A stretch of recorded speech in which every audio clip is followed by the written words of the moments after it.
Hey there, welcome to True Crime Records.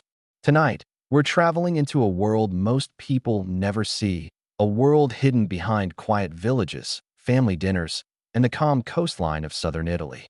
Not Sicily, not Naples, but Calabria, home to the most powerful criminal organization in Europe today, the Ndrangheta. They are not flashy. They do not celebrate their strength with headlines or explosions. They do not rely on chaotic street warfare or loud displays of dominance. Instead, they built an empire by moving silently, generation after generation, through blood, loyalty, and a structure so deeply rooted in family that betrayal becomes nearly impossible. While other mafias weakened under arrests, wars, and media exposure, the Ndrangheta grew stronger. Quietly, patiently, unnoticed by most of the world. Today, they control a massive portion of Europe's cocaine trade. They operate in Australia, Germany, Canada, and South America. They launder billions through construction, food industries, tourism, and politics. And yet, many people still don't know their name. Because their greatest weapon has never been violence. It has been invisibility. In this documentary, we'll uncover how a small network of rural Calabrian families became one of the richest and most feared criminal syndicates on Earth. That will explore the rise of their clans, the psychology that shaped their code, the secrets that kept them alive for more than a century, and the global operations no one realized were happening right next door. Before we begin, drop a comment below and tell me where you're listening from tonight and what time it is for you. Now settle in, let the noise of the day fade away, and follow me into the hidden, quiet, deeply rooted world of the Ndrangheta, Italy's most powerful mafia in the modern age. This is True Crime Records. And if you're new here, make sure to subscribe. There's a new story waiting for you every night. Chapter 1, Roots in the Mountains. To understand the Ndrangheta, you must begin far from the cities, far from the ports, and far from the places where their power eventually spread across continents. Their story starts in a place so quiet, so remote, and so overlooked that most of Italy once believed nothing significant could ever rise from it. Calabria, a region of steep mountains, winding roads, ancient villages, and coastlines that catch the light in a way that almost feels untouched. Life here has always moved differently. Slower, quieter, shaped by tradition, shaped by family, shaped by the land itself. For centuries, Calabria lived at the edge of Italy's economic development. The farms were modest, opportunities were limited, and the state's presence was faint, almost symbolic that in such places, communities learn to govern themselves, sometimes out of pride, sometimes out of necessity, sometimes out of survival.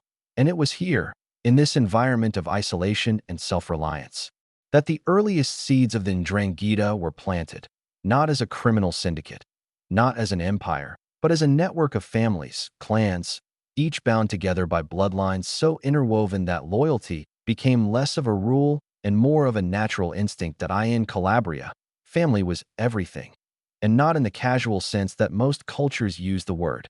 Family here was ancestry, obligation, identity, and destiny. Men introduced themselves not by who they were, but by the name of the people they came from. Women carried entire histories in their surnames. Children inherited alliances the moment they were born. This environment created something unique, a world where trust existed almost exclusively inside bloodlines, and suspicion existed everywhere else. The state was distant, authority was distrusted, and protection came not from institutions, but from the clan. Over generations, these clans developed systems to resolve disputes, quietly, privately, without relying on outside forces. They created codes of silence, rules of honor, and structures of leadership that ensured order in a land where official order often failed to reach. This wasn't yet the Ndrangheta as the world knows it today. It was something simpler, a cultural foundation. But foundations have a way of shaping everything that is built upon them. As Calabria entered the late 1800s and early 1900s, Italy faced political upheaval, economic hardship, and growing distrust between the government and the rural south. In many northern cities, the state tightened its grip. In Calabria, that grip never fully existed to begin with. And so the clans shifted. What began as local brotherhoods slowly grew into something more organized, more structured, more prepared to fill the vacuum left by weak institutions. Where the state failed to provide protection, the clans offered it. Where courts failed to provide justice, the clans enforced it. Where economic opportunity was scarce, the clans created their own pathways, at first through small trades, favors, and alliances. The transformation wasn't sudden, it wasn't dramatic, that it was gradual, almost natural. The way roots deepen into soil without anyone noticing until the tree is already strong. These early clans operated quietly, but they were not without purpose. Their gatherings took place in forests, abandoned farmhouses, or small, unmarked rooms beneath village homes. They developed rituals to solidify loyalty, symbols to identify allies, and a hierarchy that placed elders at the top. Men who were respected not for their wealth, but for their judgment, memory, and steadiness that in these early moments. The most important thing the clans created was not a criminal strategy, that it was a culture of secrecy. Silence became their shield. Family became their fortress. And isolation became their strength. One old Calabrian saying captured the essence of these beginnings. Who you are is not as important as who stands behind you. Generations grew up with this belief. Children watched elders speak in coded phrases. Young men learned the art of listening more than talking. And entire villages grew comfortable with the idea that certain matters belonged only to certain families. Meanwhile, the outside world changed rapidly. Cities industrialized. Governments strengthened. Northern Italy flourished economically. But Calabria remained mostly as it had always been. Rural, quiet, overlooked. This contrast unintentionally shaped the Ndrangheta's future, because while the rest of Italy moved forward, Calabria stayed hidden. And hidden places are where powerful things grow. By the mid-20th century, the clans had solidified into something far more structured than local brotherhoods. Long-standing alliances formed between powerful families. Disputes were settled through carefully enforced rules. Territory, influence, and responsibilities were divided with remarkable precision. Yet even then, almost no one outside Calabria understood what was forming. The Sicilian Mafia dominated headlines. The Camorra in Naples drew public attention. The world looked towards cities, ports, and industries for signs of criminal power. No one looked toward the mountains. And that was the Ndrangheta's greatest advantage. They were not underestimated because they were weak.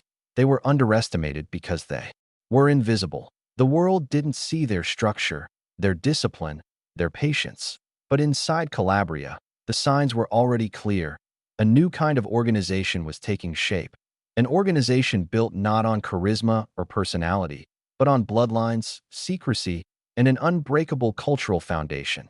This was the beginning of a syndicate that would one day quietly surpass every other Italian mafia group in wealth, reach, and influence. But at this early stage, no one could have predicted that future.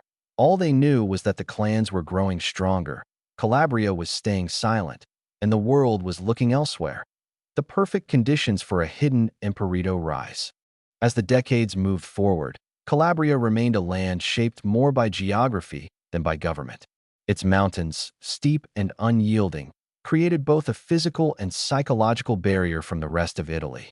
The roads were narrow, the villages were scattered, and the landscape demanded self-sufficiency from anyone who lived there. In this isolation, the clans continued to mature, while the outside world grew louder, with political movements, industrial expansion, and social change. Calabria grew quieter. The people learned to read life not through news or institutions, but through tradition, intuition, and the unwritten rules that governed their surroundings. Every household knew how the village worked, who the respected families were, and which matters should never be discussed openly.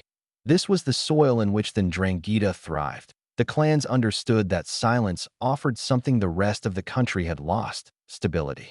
In cities, power shifted with elections, businesses rose and fell, and law officers often transferred in and out.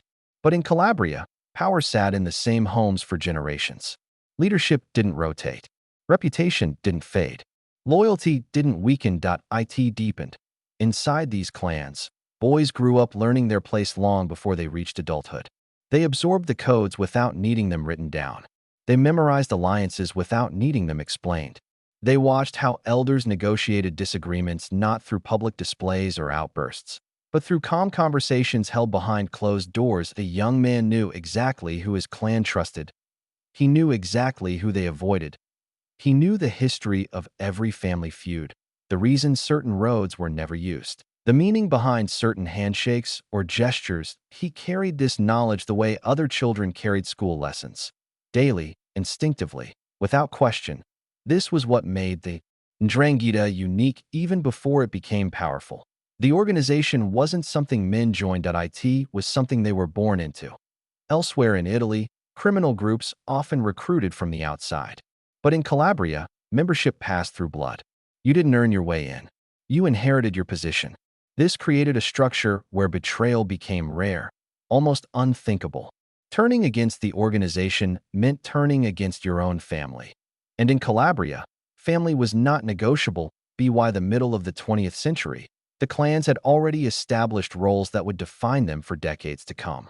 There were elders who made decisions with the patience of men who understood time differently. There were middle generations who carried out the quiet work of maintaining relationships and enforcing rules.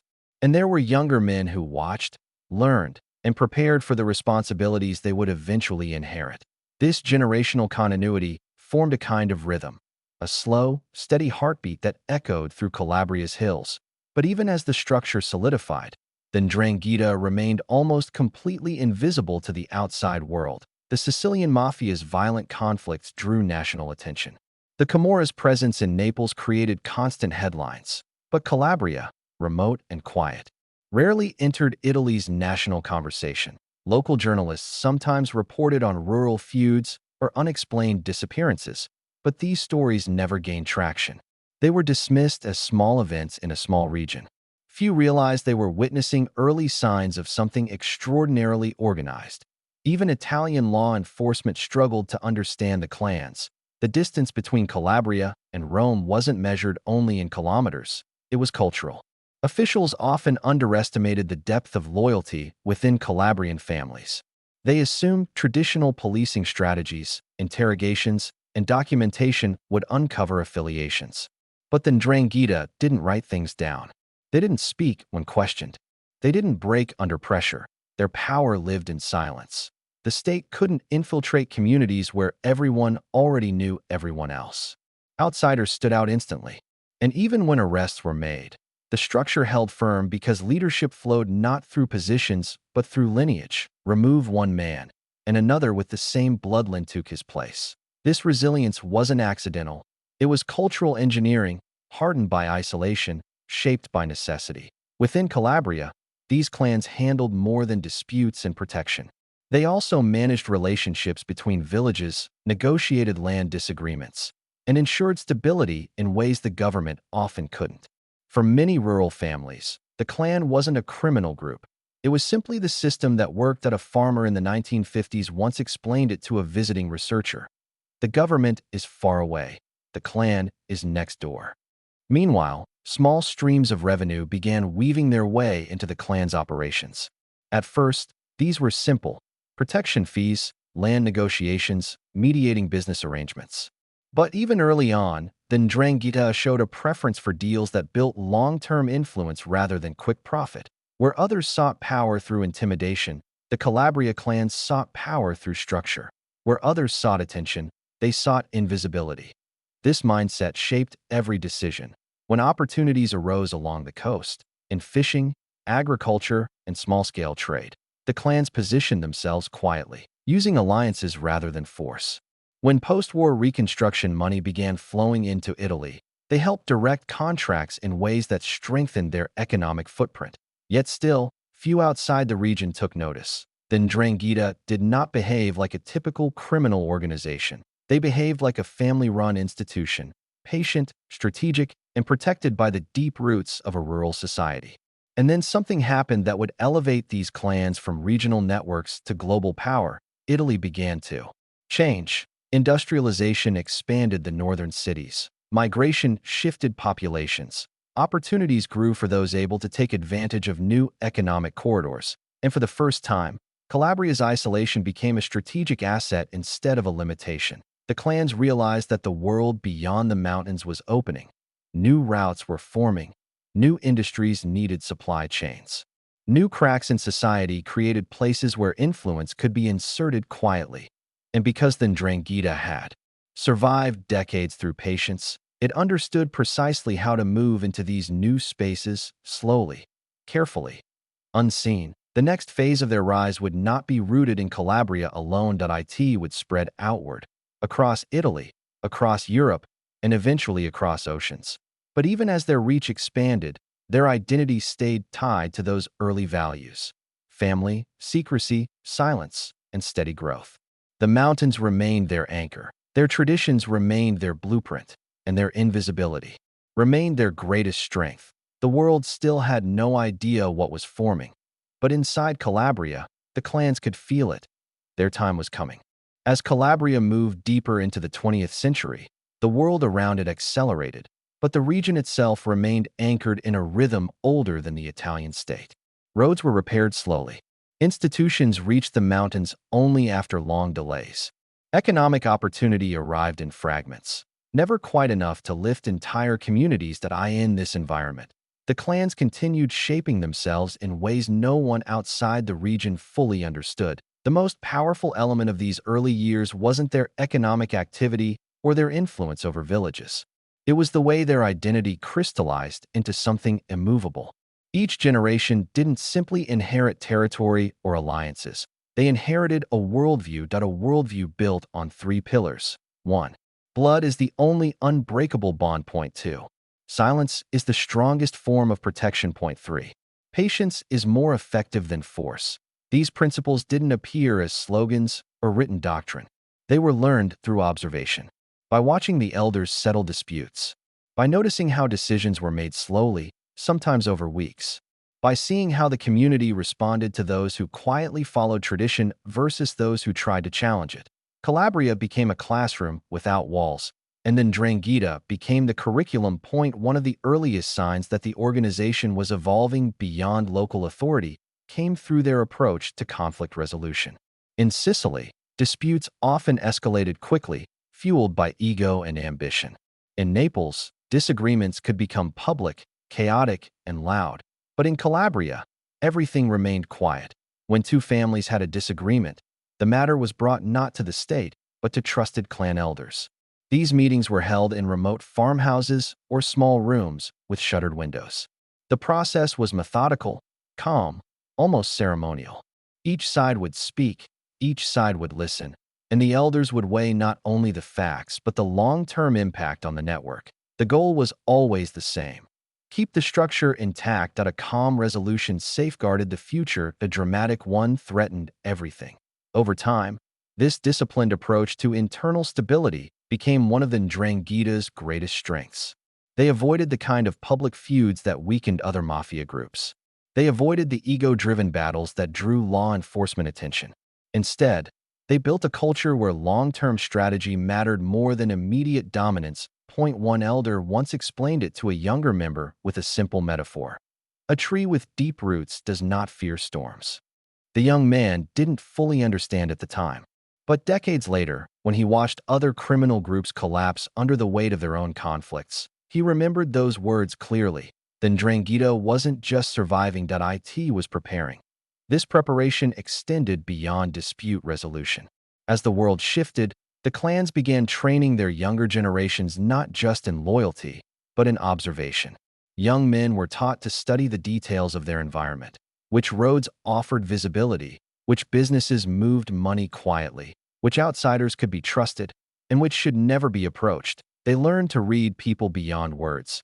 They learned to interpret silence as meaningfully as speech. They learned that influence often begins in places where attention is low. This skill, seeing opportunity where others saw nothing, would eventually become one of the key reasons the Ndrangheta surpassed the Sicilian Mafia and the Camorra in wealth and reach. But in these early years, it simply made them adaptable, and adaptability would become essential, because even as Calabria remained quiet, Italy was beginning to change rapidly. The post-war era brought new migration routes. Young Calabrians left home in search of better lives in the industrial north or abroad. This movement, while painful for families, became a turning point for the Ndrangheta. For the first time, the clans had family members embedded in Milan, Turin, Genoa, and even in countries like Switzerland, Germany, and Canada. These weren't intentional expansions at first. They were natural consequences of poverty and opportunity. But the elders understood what this meant, that a man leaving Calabria to work in a northern factory didn't leave his family behind. He carried his surname, his alliances, his loyalties with him. And when opportunities arose, whether in construction, trade, or small business financing, it was often the clan that provided the quiet support. This created a kind of invisible web, thin at first, delicate, barely noticeable, but it connected Calabria to the rest of the world in ways that no other Italian criminal group had achieved so naturally. While Sicily dominated local politics and Naples controlled chaotic urban networks, Calabria built something different, something long-reaching, quiet, and rooted in trust rather than fear. By the 1960s, investigators began noticing faint signs of this network: that a bank transfer that didn't match the declared income of a laborer, the construction contract awarded to a small company owned by a Calabrian surname known locally for clan ties, that a sudden influx of cash into a business in northern Italy with no clear explanation. But these were fragments, not patterns. The world still believed the Sicilian Mafia was Italy's most powerful organization. Calabria remained underestimated. The Ndrangheta remained unseen, and the clans preferred it that way. One elder is said to have told a visitor, "Power is safest when no one believes you have it." This philosophy became the backbone of their strategy. Instead of building noisy empires, they built quiet ones. Instead of seeking public influence, they operated through personal relationships. Instead of expanding through violence, they expanded through patience. By the end of the decade, Calabria's clans already resembled a modern corporation more than a traditional criminal group. And yet, no one outside Calabria realized what was happening. Not yet. The seeds planted in the mountains had grown into something sturdy, interconnected, and resilient. But it would take another major shift, one driven by economics, not geography, to reveal the true potential of the Ndrangheta. That shift was coming. And when it arrived, the organization born from silence would step onto the world stage in a way no one could have predicted. For now, though, Calabria remained the cradle of a quiet empire. An empire the world had not yet learned to fear, but it would. Chapter 2. A quiet expansion begins. By the time the 1970s approached, Calabria was still a land shaped by tradition, silence, and slow-moving rhythms. Outsiders saw it as a quiet, rural corner of Italy, untouched by the growth and modernization unfolding elsewhere in the country. But beneath that stillness, something remarkable was happening. The clans were beginning to expand, not loudly, not recklessly, but with the same patience that had guided them for generations. This expansion did not begin with ambition, it began with circumstance. For decades, thousands of Calabrians had been moving north in search of work. They found jobs in factories, construction sites, shipyards, and small businesses across Italy. Many families eventually settled there, planting new roots in places that had once felt unimaginably distant from their mountain homes. But distance didn't weaken clan identity, it strengthened it. In cities like Milan, Turin, and Genoa, Calabrian workers lived close together, visited the same cafes, shared meals on weekends, and maintained the same loyalty structures they had grown up with. The further they moved from Calabria, the more closely they held on to their traditions. And among these traditions was the quiet presence of the clans.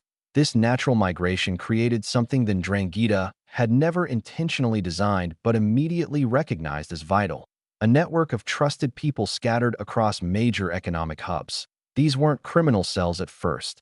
They were simply families staying connected. But those connections would later become the backbone of a criminal structure that stretched across Europe. The elders in Calabria watched these developments with a steady, observant calm. They understood that every Calabrian opening a business in the north, every young man entering a new industry, every family planting themselves in a new neighborhood represented not distance from the clan, but opportunity for it. The senior elder once described it this way during a quiet evening meeting: "Our roots remain in the mountain, but our branches must learn to touch the world."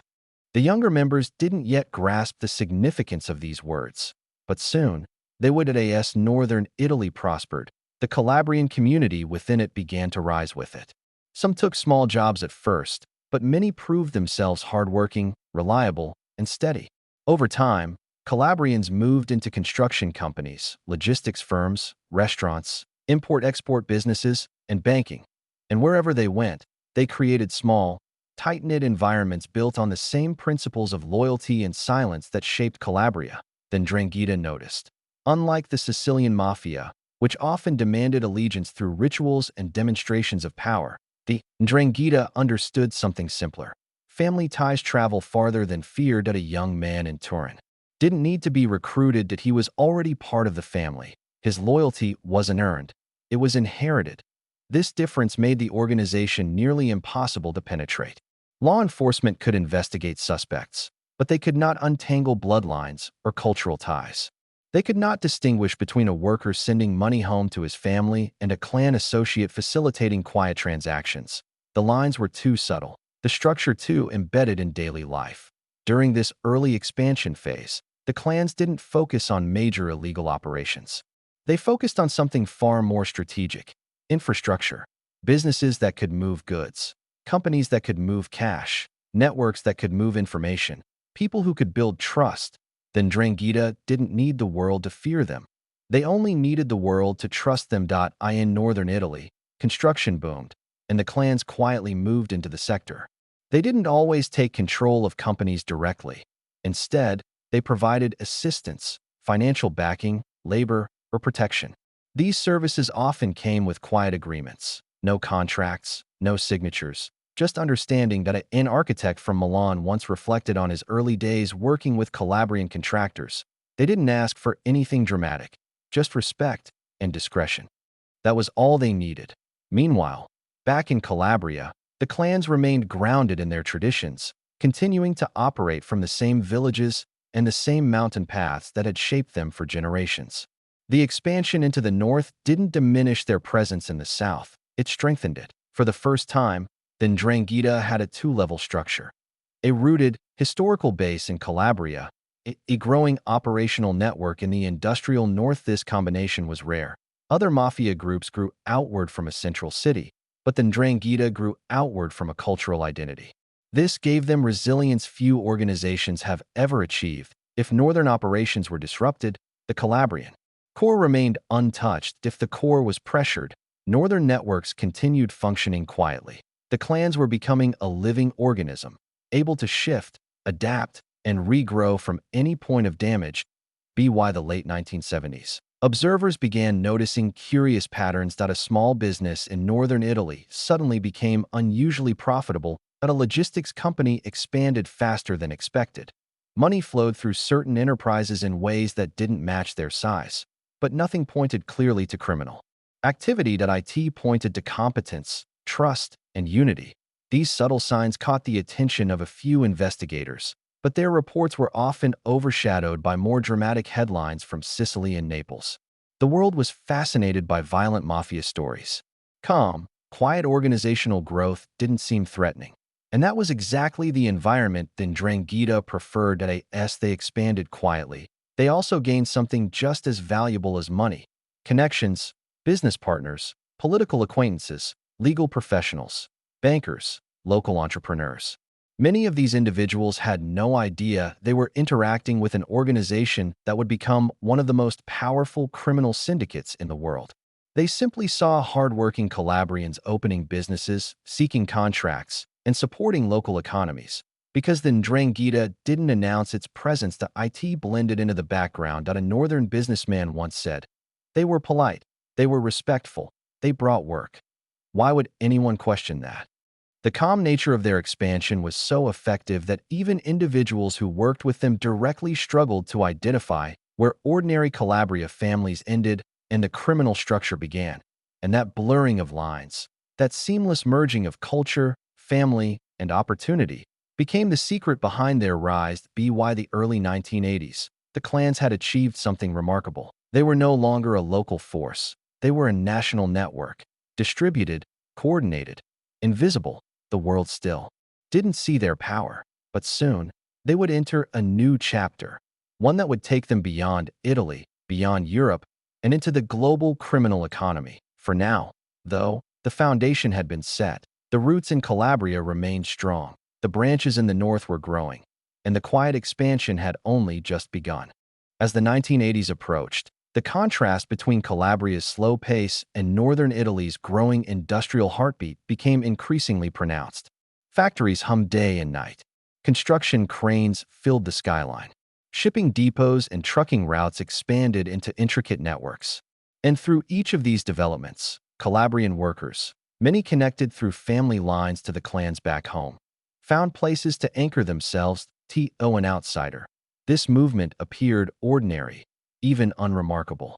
Families relocating for work, communities forming in new cities. But beneath the surface, something far more significant was taking shape. The Ndrangheta wasn't expanding through conquest, it was expanding through presence. Wherever Calabrian families established themselves, the cultural patterns of home followed. Sunday dinners, small gatherings, traditional celebrations, and long conversations around tables became regular scenes in these new urban environments. And within these gatherings, trust deepened. Not trust in an organization, trust in each other. This trust created a network of relationships that couldn't be manufactured or forced.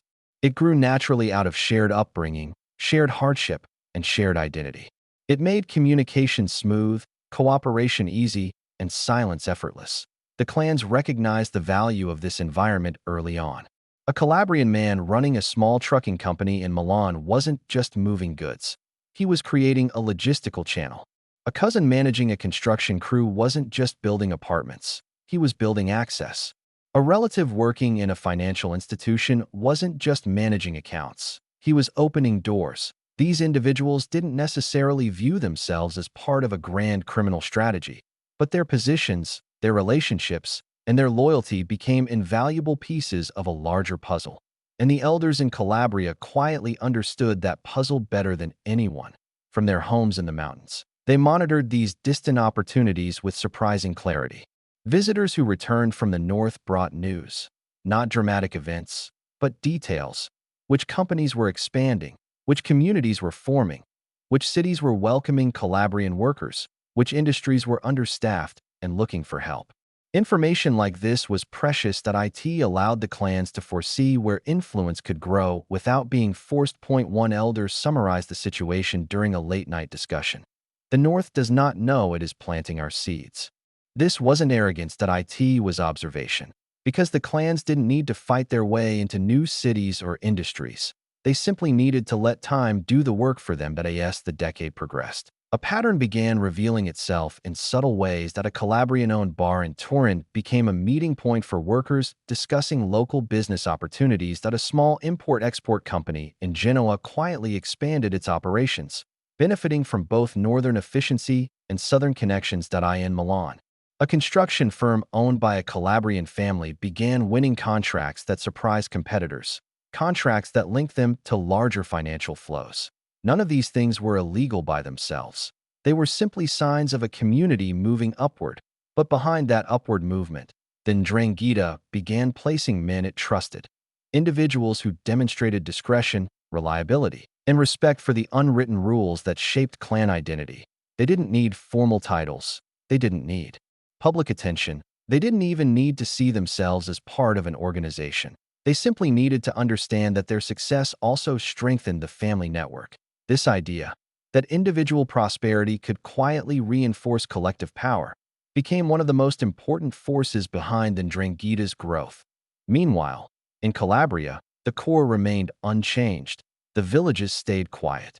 The mountains remained their shield, and the clan leaders continued to operate with a steady, cautious mindset. Despite the growing presence in the north, the elders consistently reminded their people, do not forget where the roots are.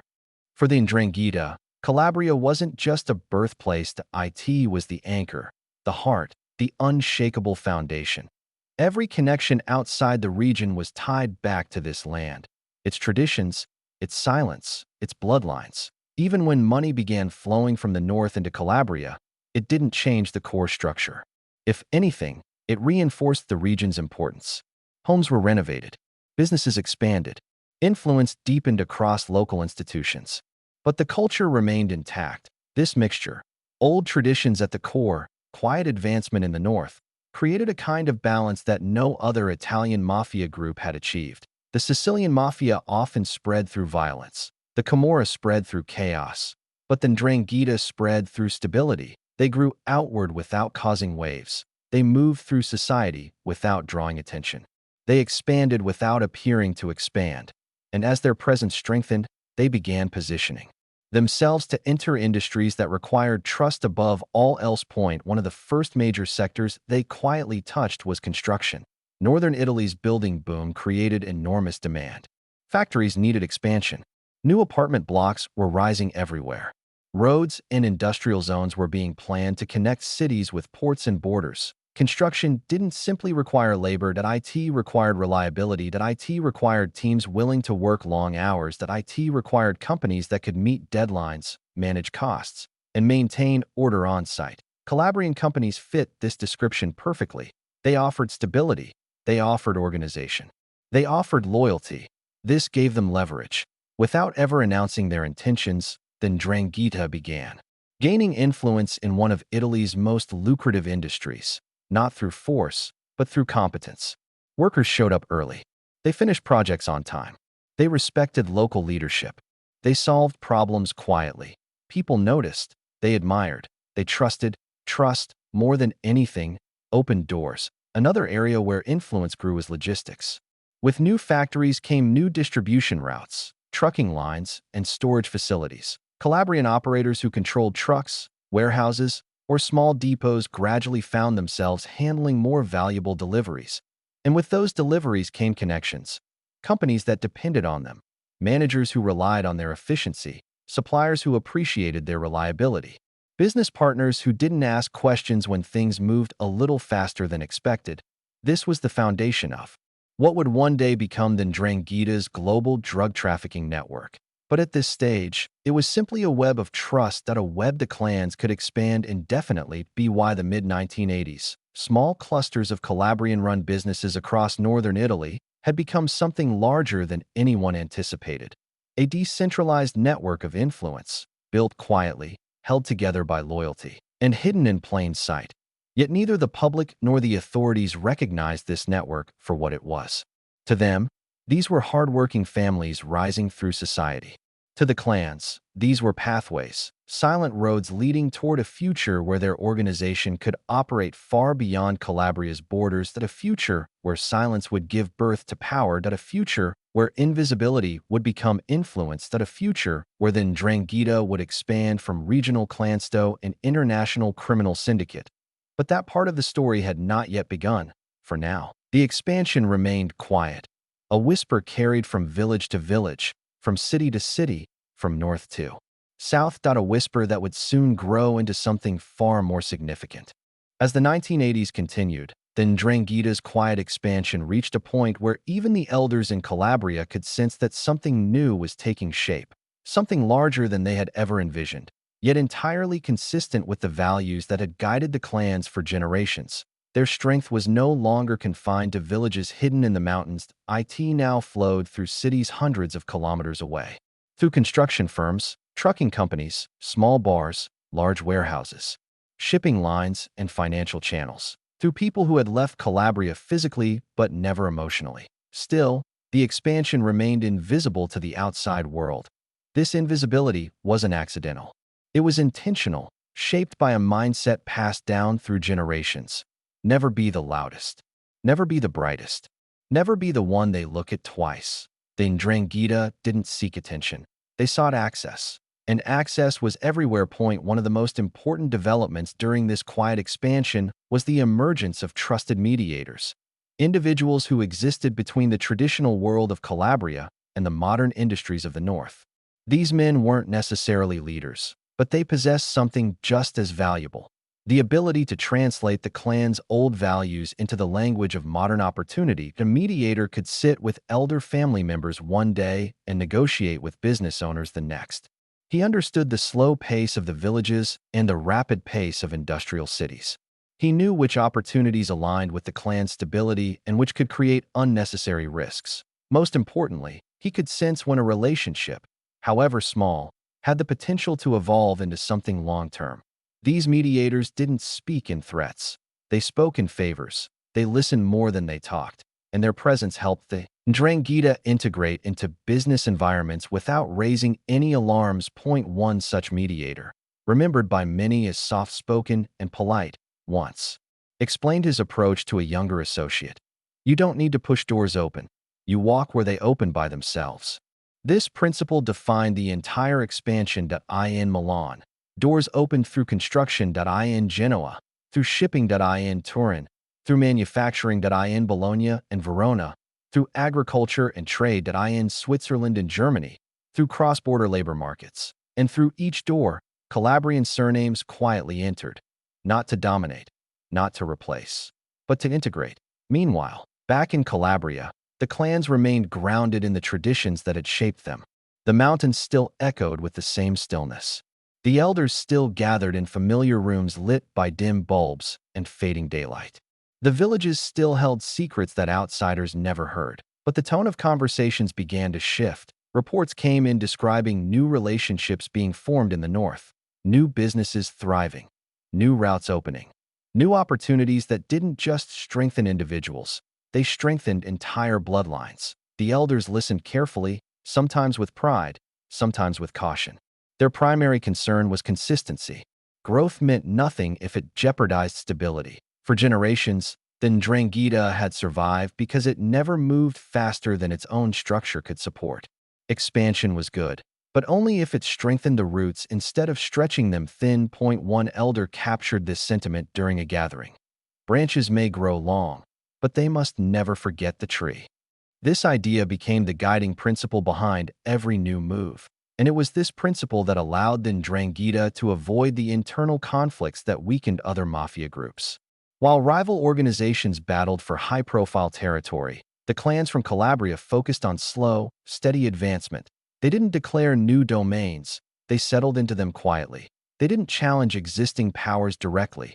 They found gaps, small, unnoticed gaps, and filled them.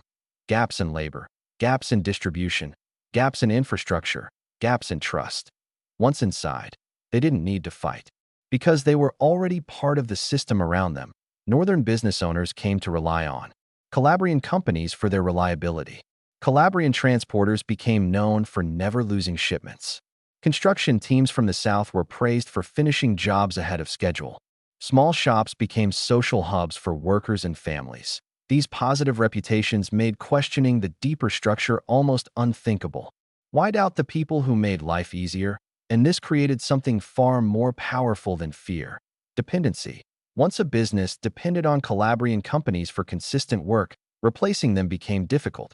Once a manager trusted a Calabrian worker to handle money or logistics, questioning him felt unnecessary. Once a neighborhood welcomed Calabrian families as part of its community, suspicion faded. And with each wave of trust, the quiet network grew stronger. By the late 1980s, the Ndrangheta had achieved something rare. They existed in two worlds simultaneously. In Calabria, they remained traditional, bound to ritual and hierarchy. Rooted in centuries of culture. In northern Italy, they became adaptable, modern, integrated into legitimate industries that masked deeper influence. This dual identity made them unique, not just among Italian criminal organizations, but among criminal organizations worldwide. Most syndicates grow outward in ways that can be tracked. Then Ndrangheta grew outward in ways that looked like normal life. Workers moving for better jobs, families forming new communities, businesses expanding naturally, networks building through trust and heritage. Nothing appeared orchestrated, yet everything aligned. Authorities struggled to understand what they were observing. There were no violent turf wars like in Naples, no high-profile assassinations like in Sicily, no dramatic overt displays of power, just a quiet, steady rise in influence that left no clear point of investigation. One investigator famously remarked, "They don't behave like criminals, they behave like a culture." And that was exactly why the Ndrangheta was becoming so powerful. Other mafia groups tried to impose themselves on society. The Ndrangheta embedded themselves within it. As this decade neared its end, the clans began preparing for something larger, not a single event, but a shift in global opportunity. New trading routes were forming. International markets were opening. South America was becoming more connected to European ports. Globalization was accelerating faster than governments could. regulate. For an organization rooted in patience and discipline, it was the perfect environment. The quiet expansion across Italy had given them the structure they needed. The global changes ahead would give them the reach they craved. And by the time the world noticed what was happening, then Ndrangheta would no longer be a regional network. They would be a global one. But before that leap could occur, the clans needed one more ingredient, one that would change their history forever: opportunity. And it was coming. Chapter 3: The First Steps into Global Markets. As the 1980s transitioned into the early 1990s, the world was changing faster than anyone in Calabria could have imagined. New shipping routes emerged. International trade accelerated. Borders became more fluid. Goods moved between continents with unprecedented speed. And industries that once belonged to local merchants were now controlled by multinational networks. For most organizations, this new era brought confusion and uncertainty. For the Ndrangheta, it brought opportunity. The clans didn't seek this opportunity; that it came to them slowly, naturally, just as every expansion had since their earliest days. But this time, the shift didn't arise from migration or necessity; it arose from connection. Why now? Many Calabrians had settled across Europe and beyond. Children of the diaspora worked in banking offices, customs facilities, shipping companies, and international logistics firms. Others had followed trade routes into Switzerland, France, Germany, the Netherlands, Belgium, and even South America. Some opened restaurants and import businesses. Others found jobs in ports or transportation hubs. Their presence across continents was not part of a coordinated plan. But the Ndrangheta understood something important. Where Calabrians went, trust followed. And where trust followed, possibility grew. It was in this environment that the clans first encountered the global markets that would shape their future. The moment didn't begin with a dramatic event. It began quietly, through conversations, introductions, and simple questions asked in back rooms, small cafes, and dimly lit offices. Someone in northern Italy heard about a shipment coming from South America. Someone else knew a dock worker who could handle paperwork quietly. Someone's cousin in Switzerland mentioned a new financial channel. Another cousin in Argentina described demand rising for certain European goods. None of these details meant much on their own, but for the Ndrangheta, information had always been their most valuable currency. They began connecting the dots: that a single introduction in Milan led to a conversation in Genoa, that a relationship formed in Germany opened a door in Rotterdam, that a distant relative in Venezuela mentioned contacts in export businesses. And slowly, the shape of a new world came into focus: that a world where borders mattered less, a world where companies cared more about efficiency than oversight, that a world where goods, legal and illegal, moved side by side, indistinguishable in speed and volume, that a world perfectly suited for an organization that excelled at blending into shadows. The first major step into the global sphere occurred when a Calabrian businessman, quiet, educated, and well-respected, found himself working closely with South American exporters. He wasn't involved in crime. He wasn't seeking anything beyond normal business. But his connections, his surname, and his proximity to certain industries made him a natural bridge between continents. When he visited Calabria one summer, he mentioned these new international contacts during a casual gathering. The elders listened carefully, not because they intended to exploit him, but because they understood how rare and valuable these connections could be. One elder asked a simple question: "Do they trust you?" The man nodded without hesitation. That was enough. Trust was the doorway. Opportunity would step through it. From that moment, small collaborations began. Not dangerous ones, not risky ones, just movement of goods, of information, of possibilities. That a crate shipped from Italy to South America arrived without inspection. Another returned with minor discrepancies in paperwork. That a shipping container passed through customs with a different declaration than usual. That a bank account in Zurich facilitated a transfer between business partners with minimal scrutiny. These weren't crimes. They were tests. Then Ndrangheta was feeling the edges of the global market, mapping it the same way their ancestors once mapped mountain paths, quietly, patiently, one step at a time. As they explored these new routes, one realization grew increasingly clear. The global system was vast, loosely regulated, and filled with blind spots. For an organization built on secrecy, blind spots were opportunities. Meanwhile, the rest of the world, remained unaware. Most law enforcement agencies focused on the Sicilian Mafia, believing it to be Italy's most dangerous criminal group. Newspapers wrote about Palermo's violent conflicts, bloody feuds, and high-profile arrests. Politicians gave speeches about tackling organized crime, but their attention remained fixed on Sicily, not Calabria. The Ndrangheta used this misdirection to their advantage. While Sicily burned under the spotlight, Calabria grew under the shade. And from the shade, the clans began identifying potential partners abroad. Not criminals, not traffickers, not syndicates. Businessmen, logistics operators, shipping managers, financial advisors, import-export intermediaries, people who sought efficiency, people who asked no unnecessary questions, people who valued trust, and found it in Calabrian partners. The first international relationships the Ndrangheta formed were not illegal by nature. They began like any business relationship, through reliability, shared goals, and mutual benefit. But over time, as trust deepened and boundaries blurred, the clans realized something critical.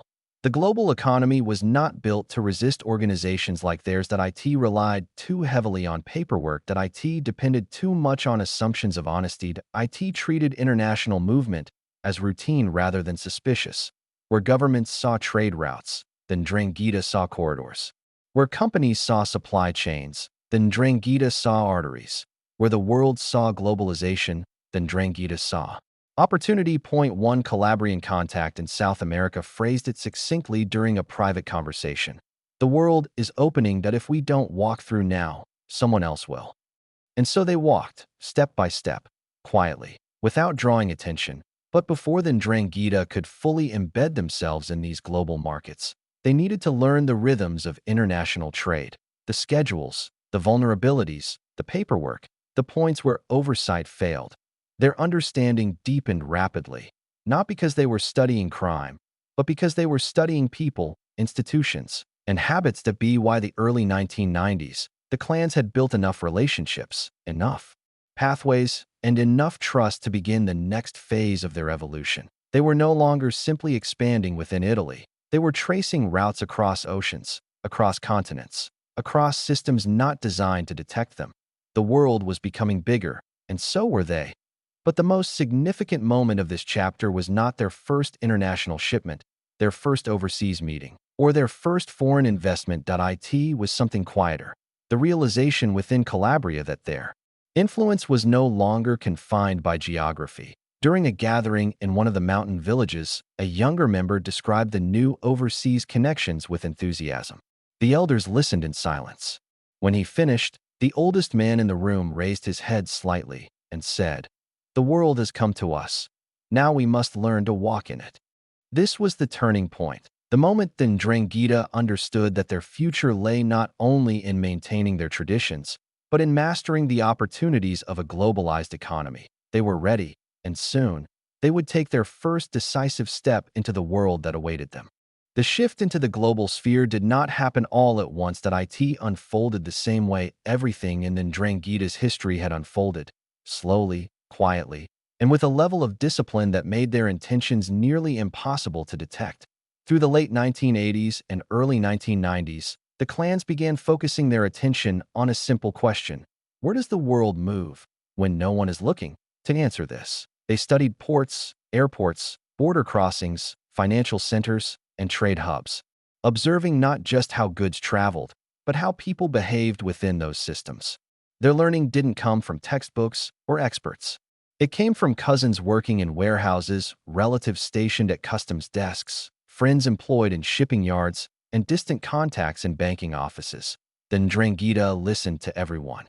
And because of that, they understood something crucial long before law enforcement realized it.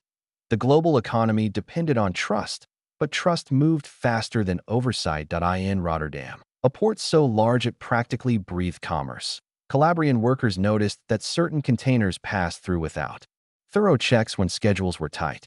In Antwerp, they saw how longshoremen relied on habits rather than vigilance. In Hamburg, they observed how cargo from certain regions received less scrutiny because of long-standing trade relationships. None of these weaknesses were unique. They existed everywhere. and the clans quietly mapped them. It wasn't criminal activity it was reconnaissance. Back in Calabria, these observations were shared with the elders, not as requests for action, but as descriptions of a world shifting into something new. The elders listened carefully, often sitting in silence long after the meeting ended. They were assessing risk, assessing opportunity, assessing whether the organization's roots were strong enough to support branches extending beyond Europe. For generations, caution had kept them alive. Now, caution would guide their first steps outward. Meanwhile, in northern Italy, the network of Calabrian-operated businesses continued to expand. Some were legitimate in every sense. Others operated in a gray space, mixing profit, favors, and quiet transactions. But all of them contributed something more valuable than money: cover. The Ndrangheta's greatest weapon was not fear. It was normalcy. That a construction firm with a spotless reputation could receive shipments without suspicion. A trucking company known for reliability could transport goods quietly across borders. That a restaurant frequented by local workers could host meetings that appeared completely ordinary. Hidden in plain sight became more than a strategy. It became their identity. Across Europe, the clans now had not criminals, not soldiers, regular people who trusted their community. In South America, similar patterns were emerging. Italian immigrants, particularly those from the southern regions, had built communities in Argentina, Brazil, Uruguay, and Venezuela. Some worked in agriculture, others in transportation. Some married into influential families. The Ndrangheta did not create these communities, but they recognized them as gateways. A nephew visiting relatives in Sao Paulo, a cousin sending goods from Buenos Aires, a distant relative working in a Colombian port. These weren't associates. They were threads that, when woven together, created a fabric of potential influence. This organic spread gave the clan something no other mafia possessed: a global footprint formed naturally, without forced expansion, without violent takeovers, without attracting attention. It was like watching branches extend towards sunlight, not because someone commanded them to, but because growth simply moved in that direction. At this stage, the Ndrangheta wasn't yet controlling global markets or inserting itself aggressively into international crime.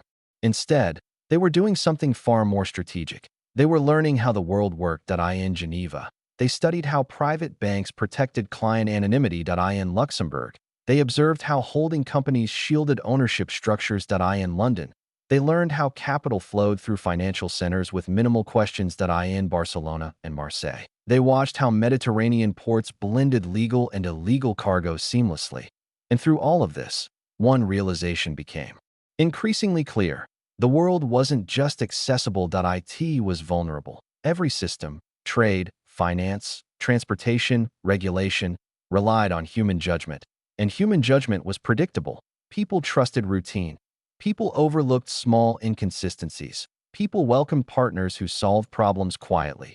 People avoided asking questions when business was good. For an organization built on silence and patience, this was a perfect environment. Back in Calabria, the elders gathered more frequently. Their discussions grew longer, quieter, and more contemplative. They knew they were standing at a crossroads. For decades, the clans had operated within clear cultural and geographical boundaries. Expansion into Italy had been natural and safe. But stepping into international markets was different. It required strategy. It required understanding. It required choosing the right moment. And that moment came from an unexpected direction: the global rise of industries dealing with large, fast-moving shipments, containerized cargo, industrial chemicals, agricultural exports, textiles, machinery, food products, pharmaceutical components. Anything shipped in bulk became a potential cover. Anything moved quickly became difficult to track. Anything trusted became exploitable. This realization marked the beginning of the Ndrangheta's transformation from a regional clan network into a global economic presence. But the elders still moved slowly, not because they feared risk, but because they understood timing better than anyone. They were not interested in sudden profit. They were interested in sustainable power. The first true international test came when a businessman in Italy needed help retrieving a container stuck in a foreign port due to a paperwork discrepancy. He reached out to his Calabrian contacts. They made a few calls, quietly, respectfully, and the matter was resolved within days. Nothing illegal, just influence, just connection. But the businessman never forgot who solved the problem for him. And the elders never forgot the simplicity of the test. If they could resolve paperwork in another country, what else could they resolve? If they could move legitimate cargo without scrutiny, what else could they move? These questions were not spoken aloud. They were understood through glances, pauses, and the subtle rhythm of discussions shared around long wooden tables. Step by step, the clans prepared themselves for a new era, one where Calabria would remain their heart, but the world would become their landscape. The most powerful criminal organization in modern Europe wasn't born through violence. That it was born through observation, through patience, through the quiet realization that the global economy rewarded those who understood its blind spots. And then Ndrangheta understood them better every day. The time was approaching when they would move beyond observation, beyond preparation, into action. Global markets were beginning to open for them, and soon, they would walk through those doors with a confidence the world had never seen. By the early 1990s, the Ndrangheta had reached a point of quiet readiness. They hadn't yet taken the leap into full-scale international operations, but they had learned enough, far more than most criminal groups ever understood before making such a move. Their expansion had followed a natural path, shaped not by ambition but by opportunity, not by violence but by patience. And now, they stood at the edge of a global landscape that felt vast, open, and strangely unguarded. From Calabria, elders continued to observe everything with the same careful attention they had always shown. They didn't rush. They didn't push. They waited for signs, small signals in conversations and business transactions that told them the world beyond Italy was ready for them. These signs came quietly. A Calabrian dockworker in Rotterdam mentioned that certain containers were rarely inspected due to scheduling delays. A distant relative in Hamburg described how customs officers trusted paperwork more than physical checks. A businessman in Milan explained that international transfers were becoming easier, with banks in Switzerland and Luxembourg asking fewer questions about transaction origins. And another contact in Barcelona noted how cargo could move between Mediterranean ports without attracting any real oversight. Each detail added a brushstroke to a larger picture. The global economy wasn't just expanding. It was expanding faster than regulation could keep up, a S1 elder put it during a meeting in Calabria. When the world moves too quickly, eyes cannot follow hands. This sentence became a quiet mantra within the clans. They repeated it often, not as encouragement, but as a reminder of the environment forming around them. An environment where the careful, the patient, and the observant could find endless possibility. Meanwhile, the network of Calabrian families across Europe and South America continued to grow, almost without effort. Weddings linked families from Italy with those from Argentina and Brazil. Migration brought new connections into Canada and Australia. Jobs in shipping, logistics, and finance placed Calabrian workers near systems that controlled the movement of goods and money. And through all of this, one truth became clear. The Ndrangheta didn't need to build an international infrastructure. The world had already built it for them. All they needed to do was step inside. The clans began to explore how international businesses made decisions. They met quietly with small import-export operators. They visited shipping offices under the pretense of discussing investments. They talked with logistics managers, learning how companies scheduled cargo and how customs interactions varied from port to port. What they discovered was remarkable. There was no single global system. There were thousands of small systems, each with its own rules, routines, weaknesses, and habits. That a container leaving Brazil might be checked thoroughly, but when it reached Portugal, the inspection might be rushed. From there, it could be forwarded to Italy, where paperwork from another EU country meant it passed without scrutiny. The clans didn't see chaos. They saw opportunity. In traditional criminal models, syndicates often relied on a central authority, one leader or one city that directed everything. But the Ndrangheta had something different, a decentralized structure that matched the decentralized nature of global trade. Every clan could maintain its own contacts. Every family could manage its own routes. Every region could cooperate or act independently while still strengthening the network as a whole. This flexibility made them uniquely suited for international expansion. that if one route was disrupted, dozens of others remained untouched. If one relationship faltered, another could take its place. That if one clan faced pressure, the structure didn't collapse. It simply shifted. The elders in Calabria understood the value of this design instinctively. They didn't need formal strategy sessions or elaborate written plans. Their organization adapted because it was built to adapt. It was this structure that allowed them to notice a subtle shift happening across Europe. Legitimate businesses were facing pressure from rising costs, faster competition, and increasingly complex supply chains. These businesses didn't need money from criminals, they needed solutions. The Ndrangheta could provide those solutions effortlessly. If a company needed a shipment moved quickly, a Calabrian transporter could help. If a contract required laborers on short notice, Calabrian crews could appear within hours. If a manager needed a silent investor, a Calabrian acquaintance knew someone who could assist. These services built something more powerful than debt. They built dependency, and dependency, once formed, rarely disappeared. Across Europe, the clans developed quiet partnerships that looked nothing like stereotypical mafia relationships. There were no threats, no overt intimidation, no visible coercion, just cooperation, efficiency, and problem-solving. A logistics operator in Antwerp once described the phenomenon years later, unaware of the deeper implications. They were the people who made things easier. That's why companies kept calling them. This reputation was priceless. It allowed the Ndrangheta to move deeper into global commerce without attracting suspicion. They took on roles that required reliability, not aggression. They became experts in navigating the gaps in international oversight, gaps that grew wider with every passing year. As globalization accelerated, the clans began preparing quietly for the next phase. Their contacts in South America mentioned new trading opportunities, not yet illegal, but ripe for exploitation. Their associates in financial centers learned how offshore entities worked. Their partners in shipping began offering more information about which routes were least monitored. In Calabria, these developments were discussed with the same calmness that had shaped all major decisions. No excitement, no urgency, just quiet acknowledgement. The elders needed one final assurance before endorsing full international expansion: consistency. Were the overseas relationships stable? Were the routes reliable? Were the people trustworthy? Could the organization grow abroad without weakening its foundation at home?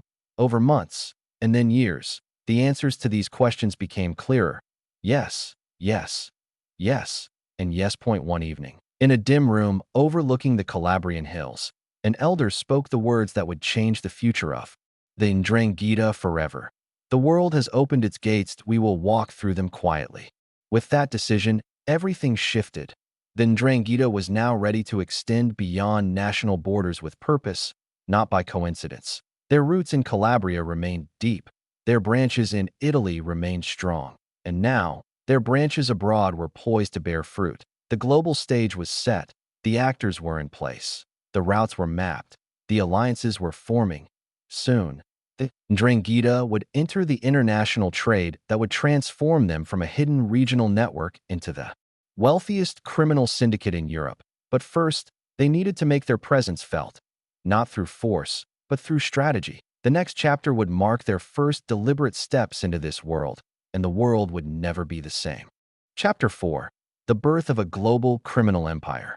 By the early 1990s, the Ndrangheta had gathered everything it needed: the contacts, the routes, the trust networks, the quiet legitimacy, and, above all, the patience to use them wisely. Their expansion across northern Italy had shown them how to navigate modern industries without attracting attention. Their growing presence across Europe had shown them how decentralized systems could be influenced without force. And their connections in South America hinted at an even larger horizon. All that remained was the decision to take the first deliberate step into global crime. And, fitting the nature of the Ndrangheta, that step was neither loud nor dramatic. It was subtle, measured, almost unnoticeable. The clans did not begin with violence or intimidation. They began with something far more strategic: relationship building. In Colombia, Ecuador, Brazil, and Venezuela, the Calabrian diaspora had already formed small enclaves, families who had left Italy decades earlier, carrying with them their traditions, their dialect, and their unspoken loyalty structures. Some worked in agriculture, others in transport. A few ran small businesses near ports and city centers. These individuals were not criminals, but they were connected by blood, by history, by culture. And for the Ndrangheta, that connection was priceless. When representatives from Calabria first arrived in South America, they did not act as criminals seeking opportunity. They acted as visitors, relatives, guests. They attended dinners. They talked about family history. They asked about weather, crops, and work. They observed the rhythm of daily life. Most importantly, they listened. This listening revealed something significant. South America's economy was transforming. Agriculture was booming.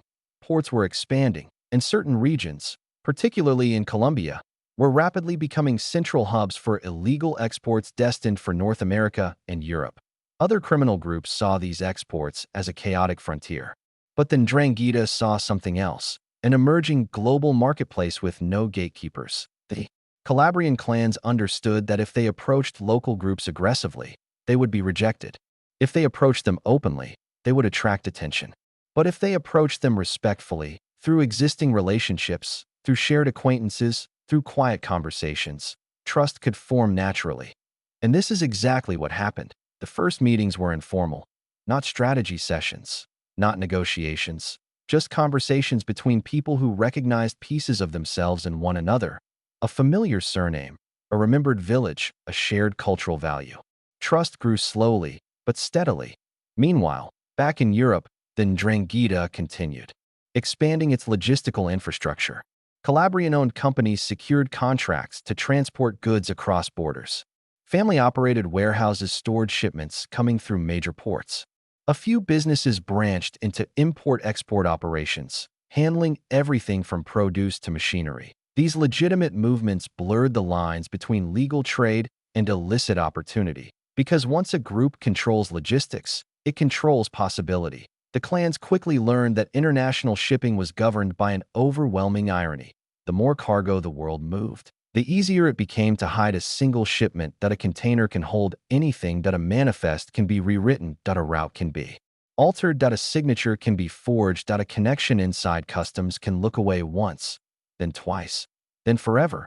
But the Ndrangheta didn't rush into exploiting these weaknesses. They waited for the moment when every necessary condition aligned. Trust with suppliers abroad, established logistics firms in Europe, low scrutiny, in specific ports, financial channels able to receive or move large sums quietly, internal unity strong enough to handle the risks. No other mafia group had this level of discipline. Sicilian groups were already under immense pressure after a decade of conflict with the state. The Camorra was splintered, unpredictable, and far too loud. Smaller regional organizations lacked structure. But the Ndrangheta, rooted in bloodlines and silence, stood ready. The first major decision came during a gathering in Calabria. Representatives from several clans discussed the international opportunities they had observed. They spoke softly, choosing their words with care. The room was dim, lit only by a few aging lamps. Outside, the mountains were quiet, watching as they had for generations. The discussion wasn't about crime. It was about risk, about responsibility, about timing. For the Ndrangheta, entering global crime was not a declaration. It was a natural evolution. One elder, known for rarely speaking, finally broke the silence. The world has offered us a place at its table. We will sit only if we can rise again without being seen. This single sentence guided everything that followed. The clans began sending trusted intermediaries to South America. Not soldiers, not enforcers, but men who understood negotiation. Men who understood respect. Men who understood the delicate balance between opportunity and stability. They didn't demand access. They didn't attempt to control local groups.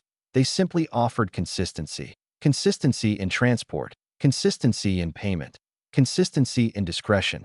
Other criminal organizations often failed because they sought dominance, but the Ndrangheta sought reliability. In global markets, reliability was currency. Through these early interactions, the clans discovered something striking.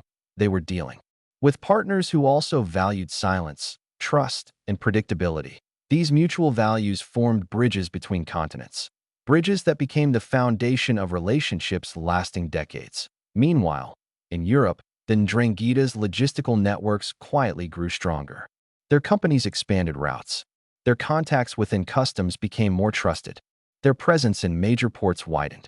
Their financial channels became more sophisticated. By the mid-1990s, they had designed something extraordinary. A complete international supply chain run by people who never introduced themselves as criminals. No other mafia in Europe, or anywhere, had anything like this. This structure made the clans realize a new truth, one they had never considered before. They were no longer simply an Italian mafia. They were becoming an international organization. Yet even with this realization, humility remained at the core of every decision. During one of their meetings, a younger member proposed accelerating expansion, suggesting that the clans could take immediate advantage of South American markets.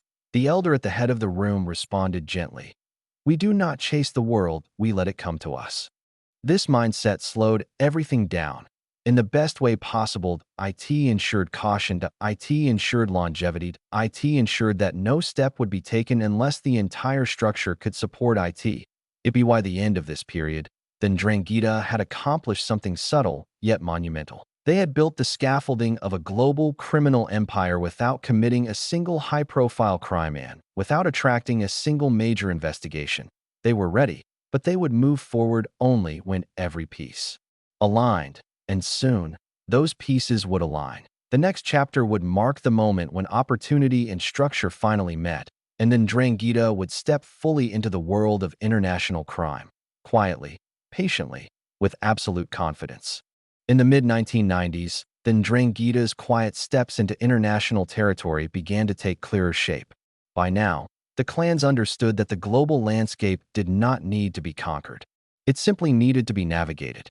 Everything they observed, trade routes, container systems, financial channels, revealed a world that moved faster than its own oversight. And they saw, with growing clarity, that this speed created gaps that could be used carefully, discreetly, and without leaving marks. What set the Ndrangheta apart was that they never saw themselves as invaders in this new environment. Instead, they acted as participants, blending seamlessly into the rhythms of international business.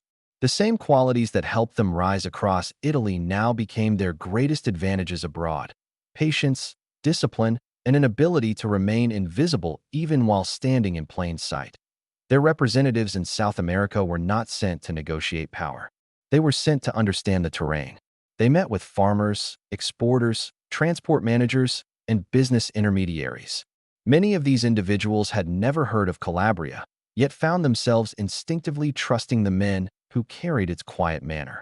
These early contacts often felt like harmless business exchanges: favors offered, questions answered, introductions made. Nothing pointed to criminal intent. Nothing suggested a grand plan, but the elders in Calabria saw the pattern forming. They noticed how conversations in South America echoed conversations happening in Europe. They saw how a contact in Bogota or Medellin resembled a contact in Milan or Antwerp, someone sitting quietly at the edge of a system, ready to help when needed. The elders understood that if these dots continued to connect naturally, the organization would soon possess a global web of relationships that could not easily be broken. At this stage, the Ndrangheta still behaved with remarkable restraint. They did not push into markets before they understood them. They did not accept offers that came too quickly. They did not risk exposure for the sake of faster profits. Instead, they watched how other criminal syndicates operated abroad, how loudly some behaved, how violently others reacted when challenged, how greed drove many into reckless decisions. The clans learned from those mistakes without ever making them themselves. In one meeting, a Calabrian intermediary described to the elders how a rival European group, trying to work with South American exporters, had drawn unnecessary attention by making demands and threatening partners. The elders listened quietly. When he finished, the oldest man at the table leaned forward and said in a low, steady voice that captured the entire philosophy of their organization, "If you frighten the river, it will change course." The message was simple. Power in global markets came not from force, but from calmness. If a partner felt uncomfortable, they would turn away. If an authority noticed a disturbance, they would investigate. If the organization moved too quickly, they would lose the most important advantage they had: silence. Silence remained the heart of everything.